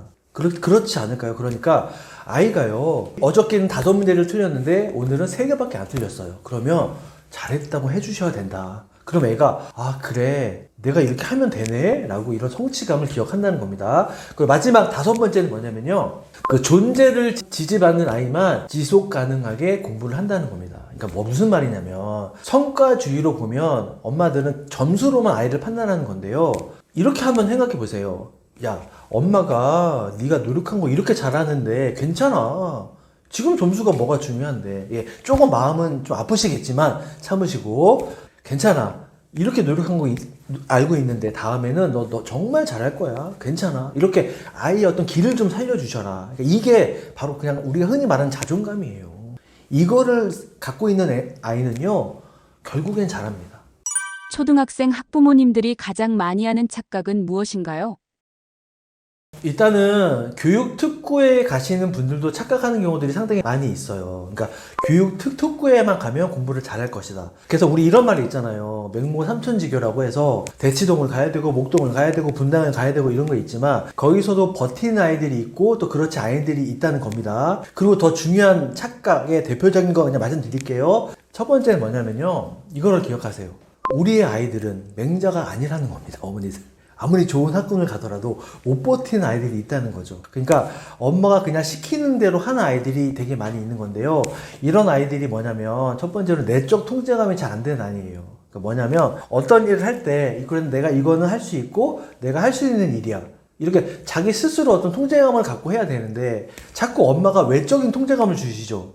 여기 학원 가서 이 과정 해야 돼. 여기 가서 뭐 해야 돼. 그러니까 그냥 여기만 보내면 잘 될 거라는 착각. 이게 되게 문제인 거고요. 그 다음에 자기 효능감이란 말을 제가 많이 듣는데 자기 효능감 어려운 말이 아니라 뭐냐면요. 내가 이것을 스스로 할 수 있고 나는 이거를 내가 선택해서 내가 결과를 낼 수 있어. 이런 걸 갖는 게 자기 효능감인데 엄마들이 이걸 안 주신다는 거예요. 그리고 마지막에는 이제 자기 동기하거든요. 엄마들이 동기를 줄 때 보세요. 야, 이 학원을 가면은 너는 영재원을 갈 거고 그 다음에 어떻게 된다? 이 동기가 애가 원해서 간 동기가 아니잖아요. 그러니까 어리니까 엄마들이 이런 그 로드맵을 만들어줘야 된다고 전 생각도 하지만 그 로드맵을 만들 때 이런 선택지가 있고 이런 선택지가 있어. 그러니까 이런 것들을 좀 알려주면 되게 좋을 것 같다는 생각이 드는 겁니다. 그래서 초등 엄마들이 제일 먼저 한 착각은 우리 아이가 모두 맹자가 아니라는 겁니다. 자, 두 번째. 자, 선행은 빠르으면 좋다라고 생각하시는 게 있는데요. 자, 학원에서 요즘에 이건 사교육 얘기를 제가 좀 드려볼게요. 어떤 학원에서 이렇게 합니다. 저희 학원에 오시면 석 달 만에 수원에서부터 미적까지 끝내드립니다. 이런 학원이 있고요. 어떤 학원은요. 저희 학원에 오면 수학을요 300m까지 파드립니다 하는 학원이 있어요. 그럼 대부분 엄마들이 어디 학원을 보낼까요? A 학원에 보낼 겁니다. 빨리 끝내준다고 하니까. 근데 80%의 아이들은요 이 선행 과정에서 현행도 못 따라가는 말도 안 되는 지금 막 엇박자들이 발생하고 있다는 겁니다. 그러니까 선행은 빠를수록 좋은 게 아니고요. 아이한테 맞는 선행을 하시는 게 좋고, 특히 이제 수학 선행 많이 하시는데요. 그냥 제가 단도직입적으로 말씀드릴게요. 한 학기 정도만 하시면 돼요. 깊게 하시면 됩니다. 깊게. 자, 그 다음에 세 번째는요. 우리 아이들이 다 영재라고 생각하시는 착각이라는 겁니다. 그러니까 지금 초등학교 엄마들이 제일 흔히 하는 착각이 뭐냐면 남들보다 빨리 암기하고 빨리 계산하고 이러면 다 영재인 줄 알고 계시다는 거죠. 그거는 계산력이 좋은 거다. 이렇게 이해해 주면 되고요. 진짜 영재 아이들은 오히려 말도 느리게 할 수도 있고요. 여러 가지 행동들에서 다양한 모습들을 보인다는 겁니다. 전문 기관에 가셔서 정말 단순히 암기나 계산력이나 이런 걸로 해가지고 우리 아이가 천재다 뭐 이렇게 생각하지 마시고요. 검사를 받아보시는 게 되게 좋다. 그래서 모든 아이가 영재는 아니다.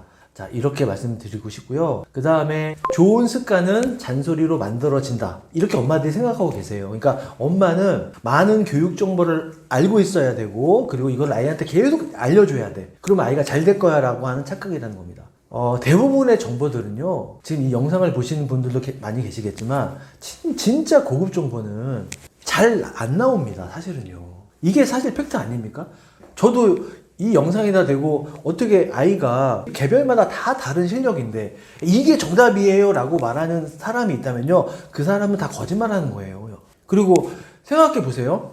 서울대 나왔고 의대 갔다는 사람들이 나옵니다. 그래서 나는 공부 이렇게 했대요. 예, 그럼 그렇게 해보세요. 근데 우리나라 애들 아직까지 공부 다 그렇게 못하잖아요. 왜 그럴까요?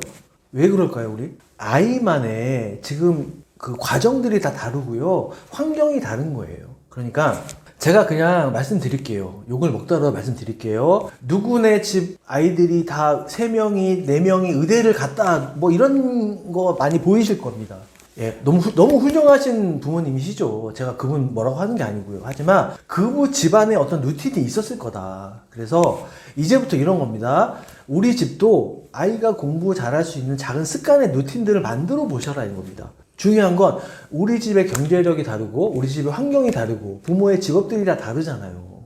가풍이 다 다르잖아요. 그렇죠? 그러니까 이런 것들을 우리 집에 맞게끔 해라. 난 이걸 좀 말씀드리고 싶은 거고요. 자, 그 다음에 마지막 착각은 이겁니다. 지금 못하면 나중에 안 된다는 이 포모 증후군이 심하게 걸려 계세요. 그러니까 남들이 해야 되는 거를 안 하면 두려운 거. 이걸 포모 증후군이라고 하는 건데요. 학원 문구를 보시면요, 이런 얘기 합니다. 어머니, 지금도 늦으셨습니다. 이런 얘기 많이 들어보셨죠? 그리고 학원 설명회 가면 꼭 이런 얘기 하죠. 자, 지금 6월이 중요합니다. 예, 뭐 방학 되면 뭐라고 합니까? 방학 때 이걸 한 아이는 새학기가 되면 꼭 성공한다. 뭐 이런 너무나 우리를 막 혹하는 내용들이 많잖아요. 근데 이게 꼭 법으로 정해놨습니까? 이거 아니라는 거예요. 그러니까 킬러 문항들 위주로 문제를 풀어야 되는데, 그러면 그렇게 만약에 누가 미디어에서 얘기를 했습니다. 근데 우리 아이는 지금 5등급이거든요. 그럼 얘가 킬러 문항을 못 풀어요. 그렇죠? 근데 얘한테 자꾸 킬러 문항을 이렇게 해야 된다고 얘기하는 거. 이런 게 나는 제 문제인 것 같아요. 얘는 지금 뭐 해야 됩니까? 다시 개념해야죠. 그렇죠? 중요한 건 지금 내 아이를 객관적으로 보셔라. 예, 물론 어려우실 거예요. 예, 내 새끼니까 어렵습니다. 근데 객관적으로 보셔야 돼. 이게 부모의 역할인 것 같아요. 그냥 아이를 투자 상품으로 보고 야, 이렇게 했는데 왜 못하냐? 너 이렇게 실망만 줄 거야? 이건 돈으로도 할 수 있는 거잖아요. 그렇죠? 부모들은 제발 이 학원 마케팅에 속지 마시고요. 그냥 내 아이가 한테 맞는지 보시면 되고, 공부법에 대한 영상을 보시면요, 보세요. 보시고요. 아, 저 집은 저렇게 했구나. 아, 요거는 우리 집에서 활용하면 좋겠다.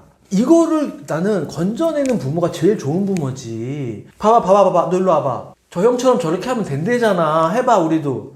그러면 이제 이렇게 해볼까요? 아침에 일어나서 5시부터 이제 시작해가지고 갑자기 이게 하면 뭐 됩니까? 안 된다고요. 네, 제발 좀 현실을 자각해라. 좋은 학군지에 가야 좋은 대학에 갈까요? 실제로 비율을 보면 아무래도 뭐 예전에 말하는 8학군 중심으로 해서 의대 진학률이 높은 건 사실이긴 하죠. 근데 우리가 간과하고 있는 게 있어요. 실제로 교육특구에서도요, 나머지 1, 2%를 제외한 나머지 아이들은요, 그냥 지방대도 가고 뭐 서울에 있는 인서울, 언저리도 가는 애들 상당히 많이 있다는 겁니다. 근데 우리가 보는 건 그냥 의대 진학률이 어느 학교가 있는데 알고 보니 이 학교가 강남에 있었던 거죠. 그리고 그 인원을 찾아봤더니 N수생들이 되게 많이 있다는 거죠. 그래서 제가 말씀드리고 싶은 건 뭐냐면요, 지금의 의대 정원에서요, 정원에서 거의 70% 80% 정도는요 현역 애들이 아니라는 거예요. N수생이라는 겁니다. 그러니까 우리나라 입시에서는요 어느 정도 공부력이 좀 있는 애들이 스킬 연습을 좀 많이 하면 누가 더 그 연습을 빨리 풀었는지 그 연습을 하면 갈 수 있다는 겁니다. 근데 이게 어디가 잘 되어 있습니까? 그런 연습을 많이 할 수 있는 곳이 교육 특구들이 잘 되어 있긴 하잖아요. 그러니까 지방에서도 이렇게 막 유학도 오고 하시는 것처럼 그렇게 되는 부분이 있다고 저는 생각이 드는 건 유리한 건 있다. 그건 인정하겠습니다. 하지만 비학군지에서도 좋은 대학 갈 수 있는 방법이 저는 있다고 생각합니다. 뭐냐면 우리가 비학군지에서도 공부할 수 있는 패턴들이 되게 많이 있어요. 학생부 종합 전형이든 그 다음에 인강이든 이렇게 좋은 것들을 많이 활용하시면 좋을 것 같고요. 그 다음에 모 학원에서 만든 이런 모의고사 문제집들이 실제로 이제 여러분들이 조금만 찾아보시면 살 수가 있으니까 제 말은 그런 것도 구입해서 풀어보고 이렇게 노력을 좀 하면 굳이 학군지가 아니더라도 할 수가 있다. 그래서 우리가 학군지에 있는 아이들의 보여지는 표상만 보지 마시고 그 언저리에 있는 아이들도 존재하니까 비학군지에 있는 친구들도 화이팅 하시길 바라겠습니다. 마시멜로 실험의 진짜 진실은 무엇인가요? 자, 이 실험은 사실은요, 처음 초창기에 이런 거였어요.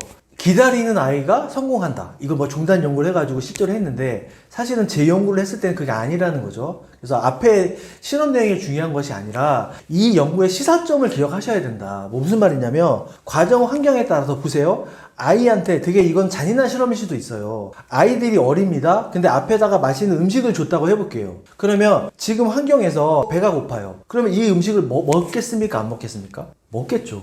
이게 지금 뭐 기다리는 거고 참는 거와 이게 뭐 앞으로 애가 성공한다 안 한가랑 무슨 상관이 있어요. 근데 중요한 건 뭐냐면 부모가요 평상시에 어떤 믿음을 주었냐 이게 전 되게 중요한 것 같아요. 뭐냐면 아이가 배고프다고 했을 때 상황을 얘기하고 지금 엄마가 뭐 어떤 일을 하고 있으니까 30분 있다가 우리 같이 밥을 먹도록 하자. 근데 이걸 엄마가 계속 잘 지켜줬어요. 그러면 아이가 그 실험 대상자가 됐을 때 아이는 기다릴 겁니다. 맞죠?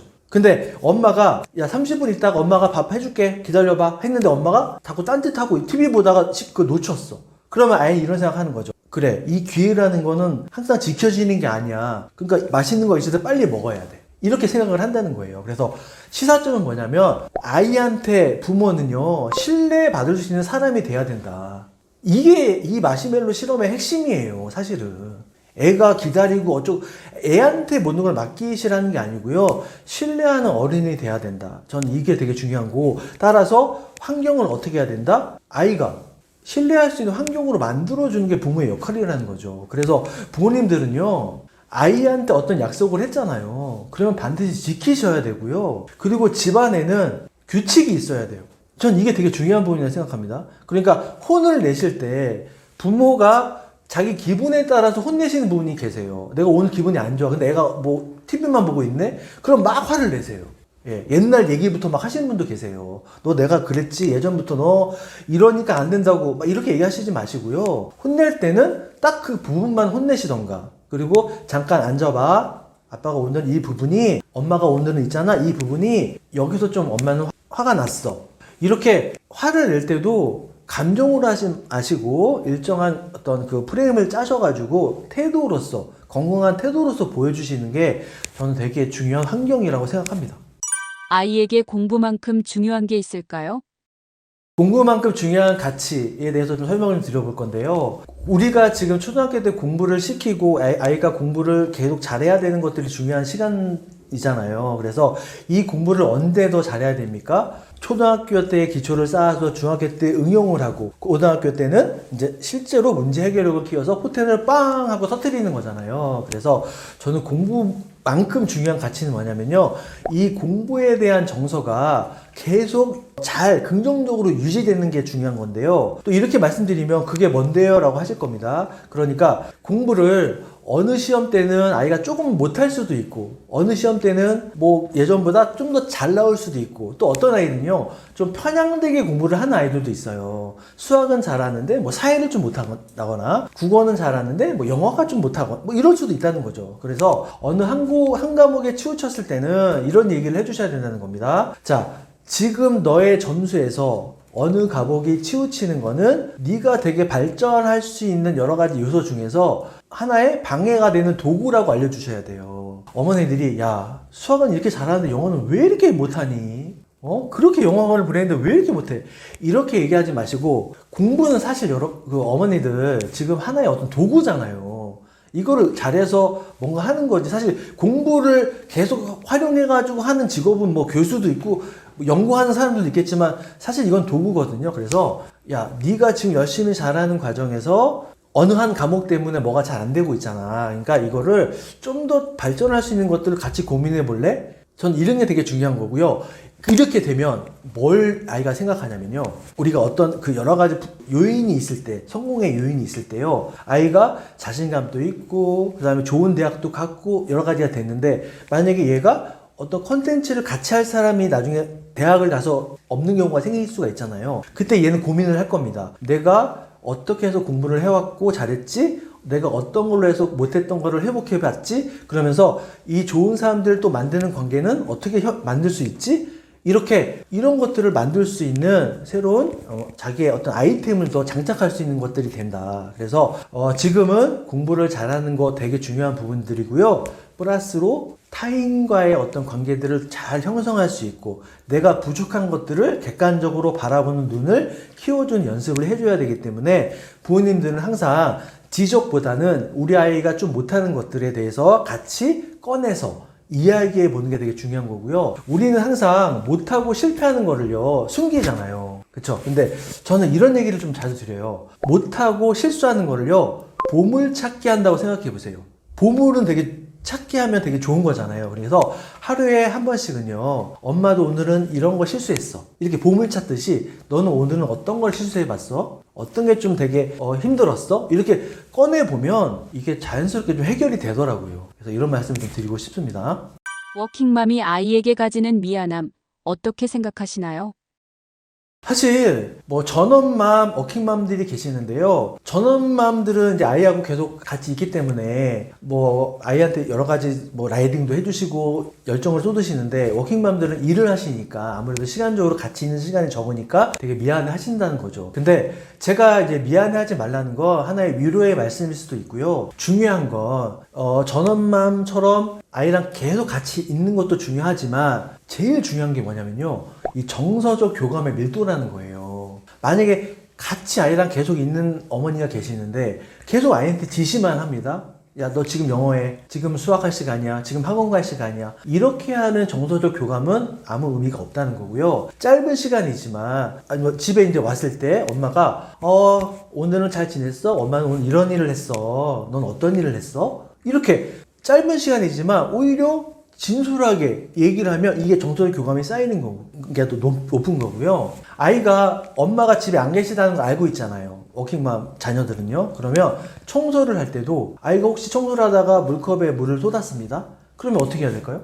누가 해결해 줄 수 없잖아요. 그럼 자기가 닦겠죠. 이러면서 자기 뭐가 생깁니까? 아, 내가 문제를 일으킨 건 내가 해결해야 되는구나. 이런 자기 효능감이 생긴다는 거죠. 이러면서 아이가 오히려 성장이 되는 거고요. 제일 중요한 게 뭐냐면, 자, 보세요. 어머니들이 자기 어떤 잡에 대해서 이제 일을 하시고, 아이가 이제 초, 중, 고가 되면 계속 그 일의 전문가가 되시잖아요. 그러면 엄마의 전문성이 아이한테 그대로 전달이 된다는 거예요. 그러면서 아이가 이런 생각을 하는 거죠. 어른이 되면 나도 엄마처럼 저렇게 전문적인 일을 하겠네. 그러려면 나도 이렇게 자격을 만들어야 되는 거구나. 이게 가장 좋은 모델링 아닙니까? 저는 이렇게 생각이 들어요. 왜냐하면 지금 저는 엄마표 뭘 하시는 분들이 되게 대단하시다고 생각해요. 근데 사실 엄마표를 우리가 중학교, 고등학교 때까지는 못한단 말이에요. 그렇죠. 엄마들이 수능 문제를 못 풀어주시겠죠. 그래서 그럴 때는 전문가한테 맡겨야 되는 게 맞는 건데 워킹맘 엄마들한테 미안하지 말라는 첫 번째 이유는 가장 중요한 이유는 뭐냐면 엄마가 일을 하실 때 실패도 하실 거 아닙니까? 맞죠? 승진에 뭐 다 쭉쭉쭉 올라가시는 건 아니시잖아요. 그러면 그때 더 노력을 해서 승진도 하시고 전문가가 되시고 하는 거를 얘기해 주시고 엄마가 오늘 프로젝트 발표를 했잖아. 근데 엄마 엄청 떨렸어. 근데 엄마 나중에 박수 받았다? 뭐 이런 얘기를 막 해주는 거예요. 그럼 아이가 아, 엄마도 떨리는구나. 난 우리 엄마는 되게 완벽한 사람인 줄 알았는데 엄마도 떨리네? 그래, 나도 엄마처럼 연습하면 되겠네. 그리고 엄마가 또 이런 얘기도 해주시면 좋죠. 어떻게 모든 사람이 유재석처럼 말을 잘할 수 있냐? 엄마도 되게 떨려. 근데 엄마 연습한 거야. 너도 하면 돼. 이렇게 나는 해주는 게 정말 워킹맘 엄마들이 줄 수 있는 보너스라고 생각합니다. 자녀 교육의 최종 목표는 뭘까요? 자, 이게 되게 중요해요. 사실 제가 학교 교수로서 자녀 교육하고 이러면 되게 많이 의아해 하시는 경우들이 되게 많은데요. 저 정말 이 얘기 드리고 싶어요. 제가 자녀 교육, 부모 교육하면 우리나라의 대부분의 교육은 뭡니까? 입시예요. 그쵸? 대학이죠. 좋은 대학. 우리가 자녀 교육의 최종 목표는 이겁니다. 우리 아이를 스카이 보내는 거. 그러니까 최종 목표가 돼서는 안 되는 이유가 뭐냐면 자녀 교육의 최종 목표는요. 이 아이가 스카이를 나오던 스카이를 안 나오던 의대를 가던 의대를 못 가던 성인이 되면 이제 어떻게 해야 됩니까? 부모 곁을 떠나야 된다는 겁니다. 근데요, 물론 스카이를 가는 친구들은 조금 더 앞선 출발을 할 수 있다고 제가 이건 말씀드렸죠. 근데 스카이를 갔는데도 요즘의 아이들이 부모랑 같이 사는 경우도 상당히 많다는 거죠. 그죠? 왜요? 그러니까 이런 경우가 많이 있어요. 다 그렇다는 건 아닙니다. 오해하지 마시고요. 엄마, 내가 이 정도 대학 나왔는데 그래도 이 정도 회사는 가야 되는 거 아니야, 엄마? 여긴 좀 아닌 것 같아. 나 창피해, 엄마. 뭐 이런 경우도 있고. 근데요, 제가 아는 스카이 학생 중에 이런 친구 있습니다. 지금요, 물류센터에서 일을 하는 친구들도 있고요. 그래서 제가 물어봐요. 야, 너 왜 힘들게 물류센터에서 일을 해? 아, 교수님, 물류센터 일하니까 아침에 일어나서 건강도 좋고요. 제가 자꾸 뭔가를 하면서 제 진로를 고민해야 되는 거지. 그냥 뭐가 하늘에 뚝 떨어지지 않기 때문에 저는 뭔가를 계속 해야 돼요. 뭐 이렇게 얘기하는 친구가 있는데 전 너무 이 말을 듣고 신선했어요. 너무 좋았습니다. 그러니까 무슨 말이냐면요. 부모는 아이가 완전한 독립을 해야 되는 게 최종 자녀 교육의 목표라는 거예요. 그런데 우리 아이가 의대를 갔던 어느 학교를 갔던 거기까지는 너무 좋으시죠. 근데 여기를 갔는데도 엄마 나 병원 차려야 되는데 돈 좀 줘봐. 이렇게 나왔다고 하면 이거 말이 되겠습니까, 여러분? 그래서 사실 OECD 국가 중에서요 부모님들이 제일 노후 대비가 안 돼 있는 나라 중에 하나라고 합니다. 이게 다 왜 그렇겠습니까? 그래서 저는 차라리 그냥 우리가 뭐 워너비 하지 않은 대학에 갔지만 이 아이가 거기서 회복 탄력성이나 이런 환경에서 너무 긍정적인 영향을 받아가지고요 자기가 뭔가 자꾸 하려고 하고 해외에서 어떤 경험도 봉사도 해보고 어떤 일을 계속 꾸준히 하는 애가 결국엔 성공하더라는 겁니다. 이 말이 제일 중요한 말인데요. 이제 어떤 S기업을 가든 H기업을 가든 이게 이 아이의 평생을 좌우하지 않는다. 명심하셔야 됩니다. 이거. 근데 턴을 하기 위해서는 이 아이의 뭐가 필요합니까? 기본적인 학습 능력, 그 다음에 그동안에 배웠던 여러 가지 정서적인 태도. 이게 되게 중요하다는 거죠. 그러니까 부모님들은 지금 이런 것들을 만들어 주셔야 된다. 공부만 잘하는 아이가 있고요. 공부도 잘하는 아이가 있다는 거죠. 자, 부모님들은 어디를 선택하시겠습니까? 이건 명확하지 않습니까? 그래서 부모 교육을 제가 하는 이유 중에 최종 목표는 이제 우리 제발 입시, 물론 중요하지만 이것만 하지 말자는 거예요. 어떻게 다 모든 애들이 의대를 갑니까? 근데 왜 우리나라 교육에서는 틀면 의대 나오고 틀면 의대 나오죠? 자꾸 환상을 주는 것 같은데 우리 아이들 건강하게 잘 크고 법 테두리 안에서 행복하게 살 수 있는 그런 아이로 만들어야 된다. 저는 이게 제가 생각하는 부모 교육이라고 생각합니다. 그리고 지금 또 많은 분들이요. 제가 생각하는 그런 방향을 인정해 주시고 또 그렇게 하려고 하는 분들 되게 많으세요. 학교 선생님들도 그렇고 저희 교수분들도 계시고요. 이제는 교육 바뀌어야 된다고 얘기 많이 하십니다. 그래서 저는 공부하지 말라는 얘기 저 안 하잖아요. 학생은 공부 열심히 해야 된다는 얘기도 말씀드리잖아요. 그 기억이 성실함으로 남는 거기 때문에. 그래서 근데 다 누구처럼 뭐 된다, 뭐 해야지만 성공이 된다는 그런 공식은 이제는 없어져야 된다라고 저는 꼭 말씀을 드리고 싶습니다. 자, 실제로요, 물론 출발선에서 수련 과정들이 다 끝나고 전문의를 따면 뭐 페이닥터 하는 사람들도 있고 뭐 개업하는 사람들도 있는데요. 실제로 의사가 되면 그냥 제가 현실적인 말씀을 드릴게요. 의사는요 8시 출근해가지고 제일 늦게 퇴근하는 사람이 의사입니다. 그러니까 사실 의사가 되면 누가 좋으냐면 우리 아들이 의사가 됐습니다. 그럼 누가 좋을까요? 며느리가 좋은 거예요. 우리 딸이 의사가 되면 누가 좋아요? 사이가 좋은 거예요. 그러니까 의사가 된 사람이 있으면 그 주변 사람들은 행복해요. 근데 개업이가 보통 성공하는 시기가 한 뭐 30대 후반 정도부터가 이제 개업을 한단 말이에요. 근데 한 번에 어떻게 성공을 합니까? 대출 받고 뭐 하고 마케팅하고 이러면 또 2, 3년도 걸려버려요. 그러니까 요즘에 마케팅이나 이런 걸 보시면 아시겠지만 제일 많이 하는 광고의 파트가 의료 광고입니다. 살아남을 수가 없어요. 병원들도 많이 포화가 될 거고 의대 정원이라는 게 그런 것도 하나의 지금 이슈가 되고 있는 거잖아요. 의사들이 글쎄요 돈을 많이 버는 직업이다. 예, 일반적인 거에서 돈을 많이 버는 거지만 그거보다 어나더 레벨의 돈을 많이 버는 직업은 자기의 어떤 컨텐츠를 가지고 개발하는 사람들, 사업하는 친구들이 사실은 돈을 더 많이 버는 직업입니다. 의대 말고 더 좋은 대안이 있을까요? 저는 이제 이런 말씀 드려요. 사실 의대에 들어오거나 해도 여러분이 모르시겠지만 일부의 아이들이 자퇴를 합니다. 모르고 들어온 거죠. 근데 해부학 실습할 때부터 이제 애들이 막 일탈한 경우들이 되게 많이 있거든요. 의대가 저는 물론 의료 산업도 발전이 돼야 되고 과학 산업도 공대 산업도 여러 가지 산업이 우리는 같이 균형이 잡혀 있는 산업이 되게 중요한 건데 그냥 아이의 적성에 관계없이 성적만으로 의대를 가는 게 너의 공부의 우수성을 보여주는 입증이야. 이렇게 하시면 아이가 나중에 지친다는 거죠. 대안적인 거를 굳이 말씀을 드린다면요. 얘는 하늘의 별을 보면 행복하고 더 발전한 아이가 있어요. 근데 하늘의 별을 보고 천문학을 공부할 아이가 있는데요. 성적이 너무 잘 나왔어요, 갑자기. 그래서 어머니가 말도 안 되는 의대를 보내려고 하는 경우가 있는데 실제로 이 친구가요. 의대를 가서 개업까지 했는데 10년 정도 하다가 의사를 그만둔 경우도 있었습니다. 다시 이 천문학 공부를 하는 제자들이 있었어요. 이게 어떤 걸 시사하는지는 좀 아실 겁니다. 그래서 머리가 원래 좋은 친구들, 빠르게 학습한 친구들이 있는데요. 이런 아이들이 모두 의사로 간다? 법학전문대학원 친구들처럼 포화 상태가 될 시대가 곧 온다는 겁니다. 그래서 진짜 이과 성향이 강하고 이런 친구들이 있다면요. 이제는 10년, 20년을 내다봐야 되는 시기라면 개발하는 공대 라인으로 보내시는 게 추천드리고 싶고 의사 쪽으로 간다면 이제 의사 플러스 과학자가 돼야 되겠죠. 그런 친구들이 살아남는 겁니다. 구독자분들께 해주고 싶은 말씀이 있으신가요? 자, 끝으로 이제 교육의 민족 구독자분들에게 제가 꼭 드리고 싶은 말씀은 뭐냐면요. 우리는 지금 너무도 많은 교육 정보의 홍수 속에 살고 있습니다.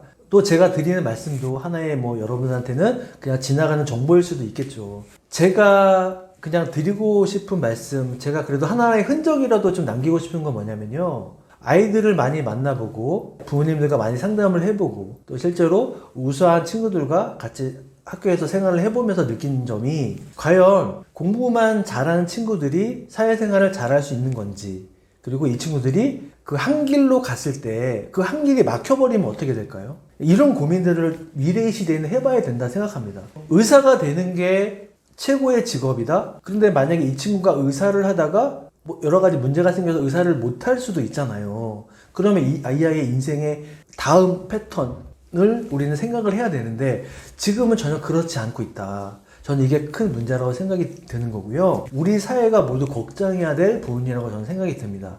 그래서 우수한 친구들이 우수한 어떤 영역에서 잘 그 성장하고 발전 가능할 수 있는 부분들을 더 우리는 해줘야 되는데 사회가 그렇지 못하고 있다.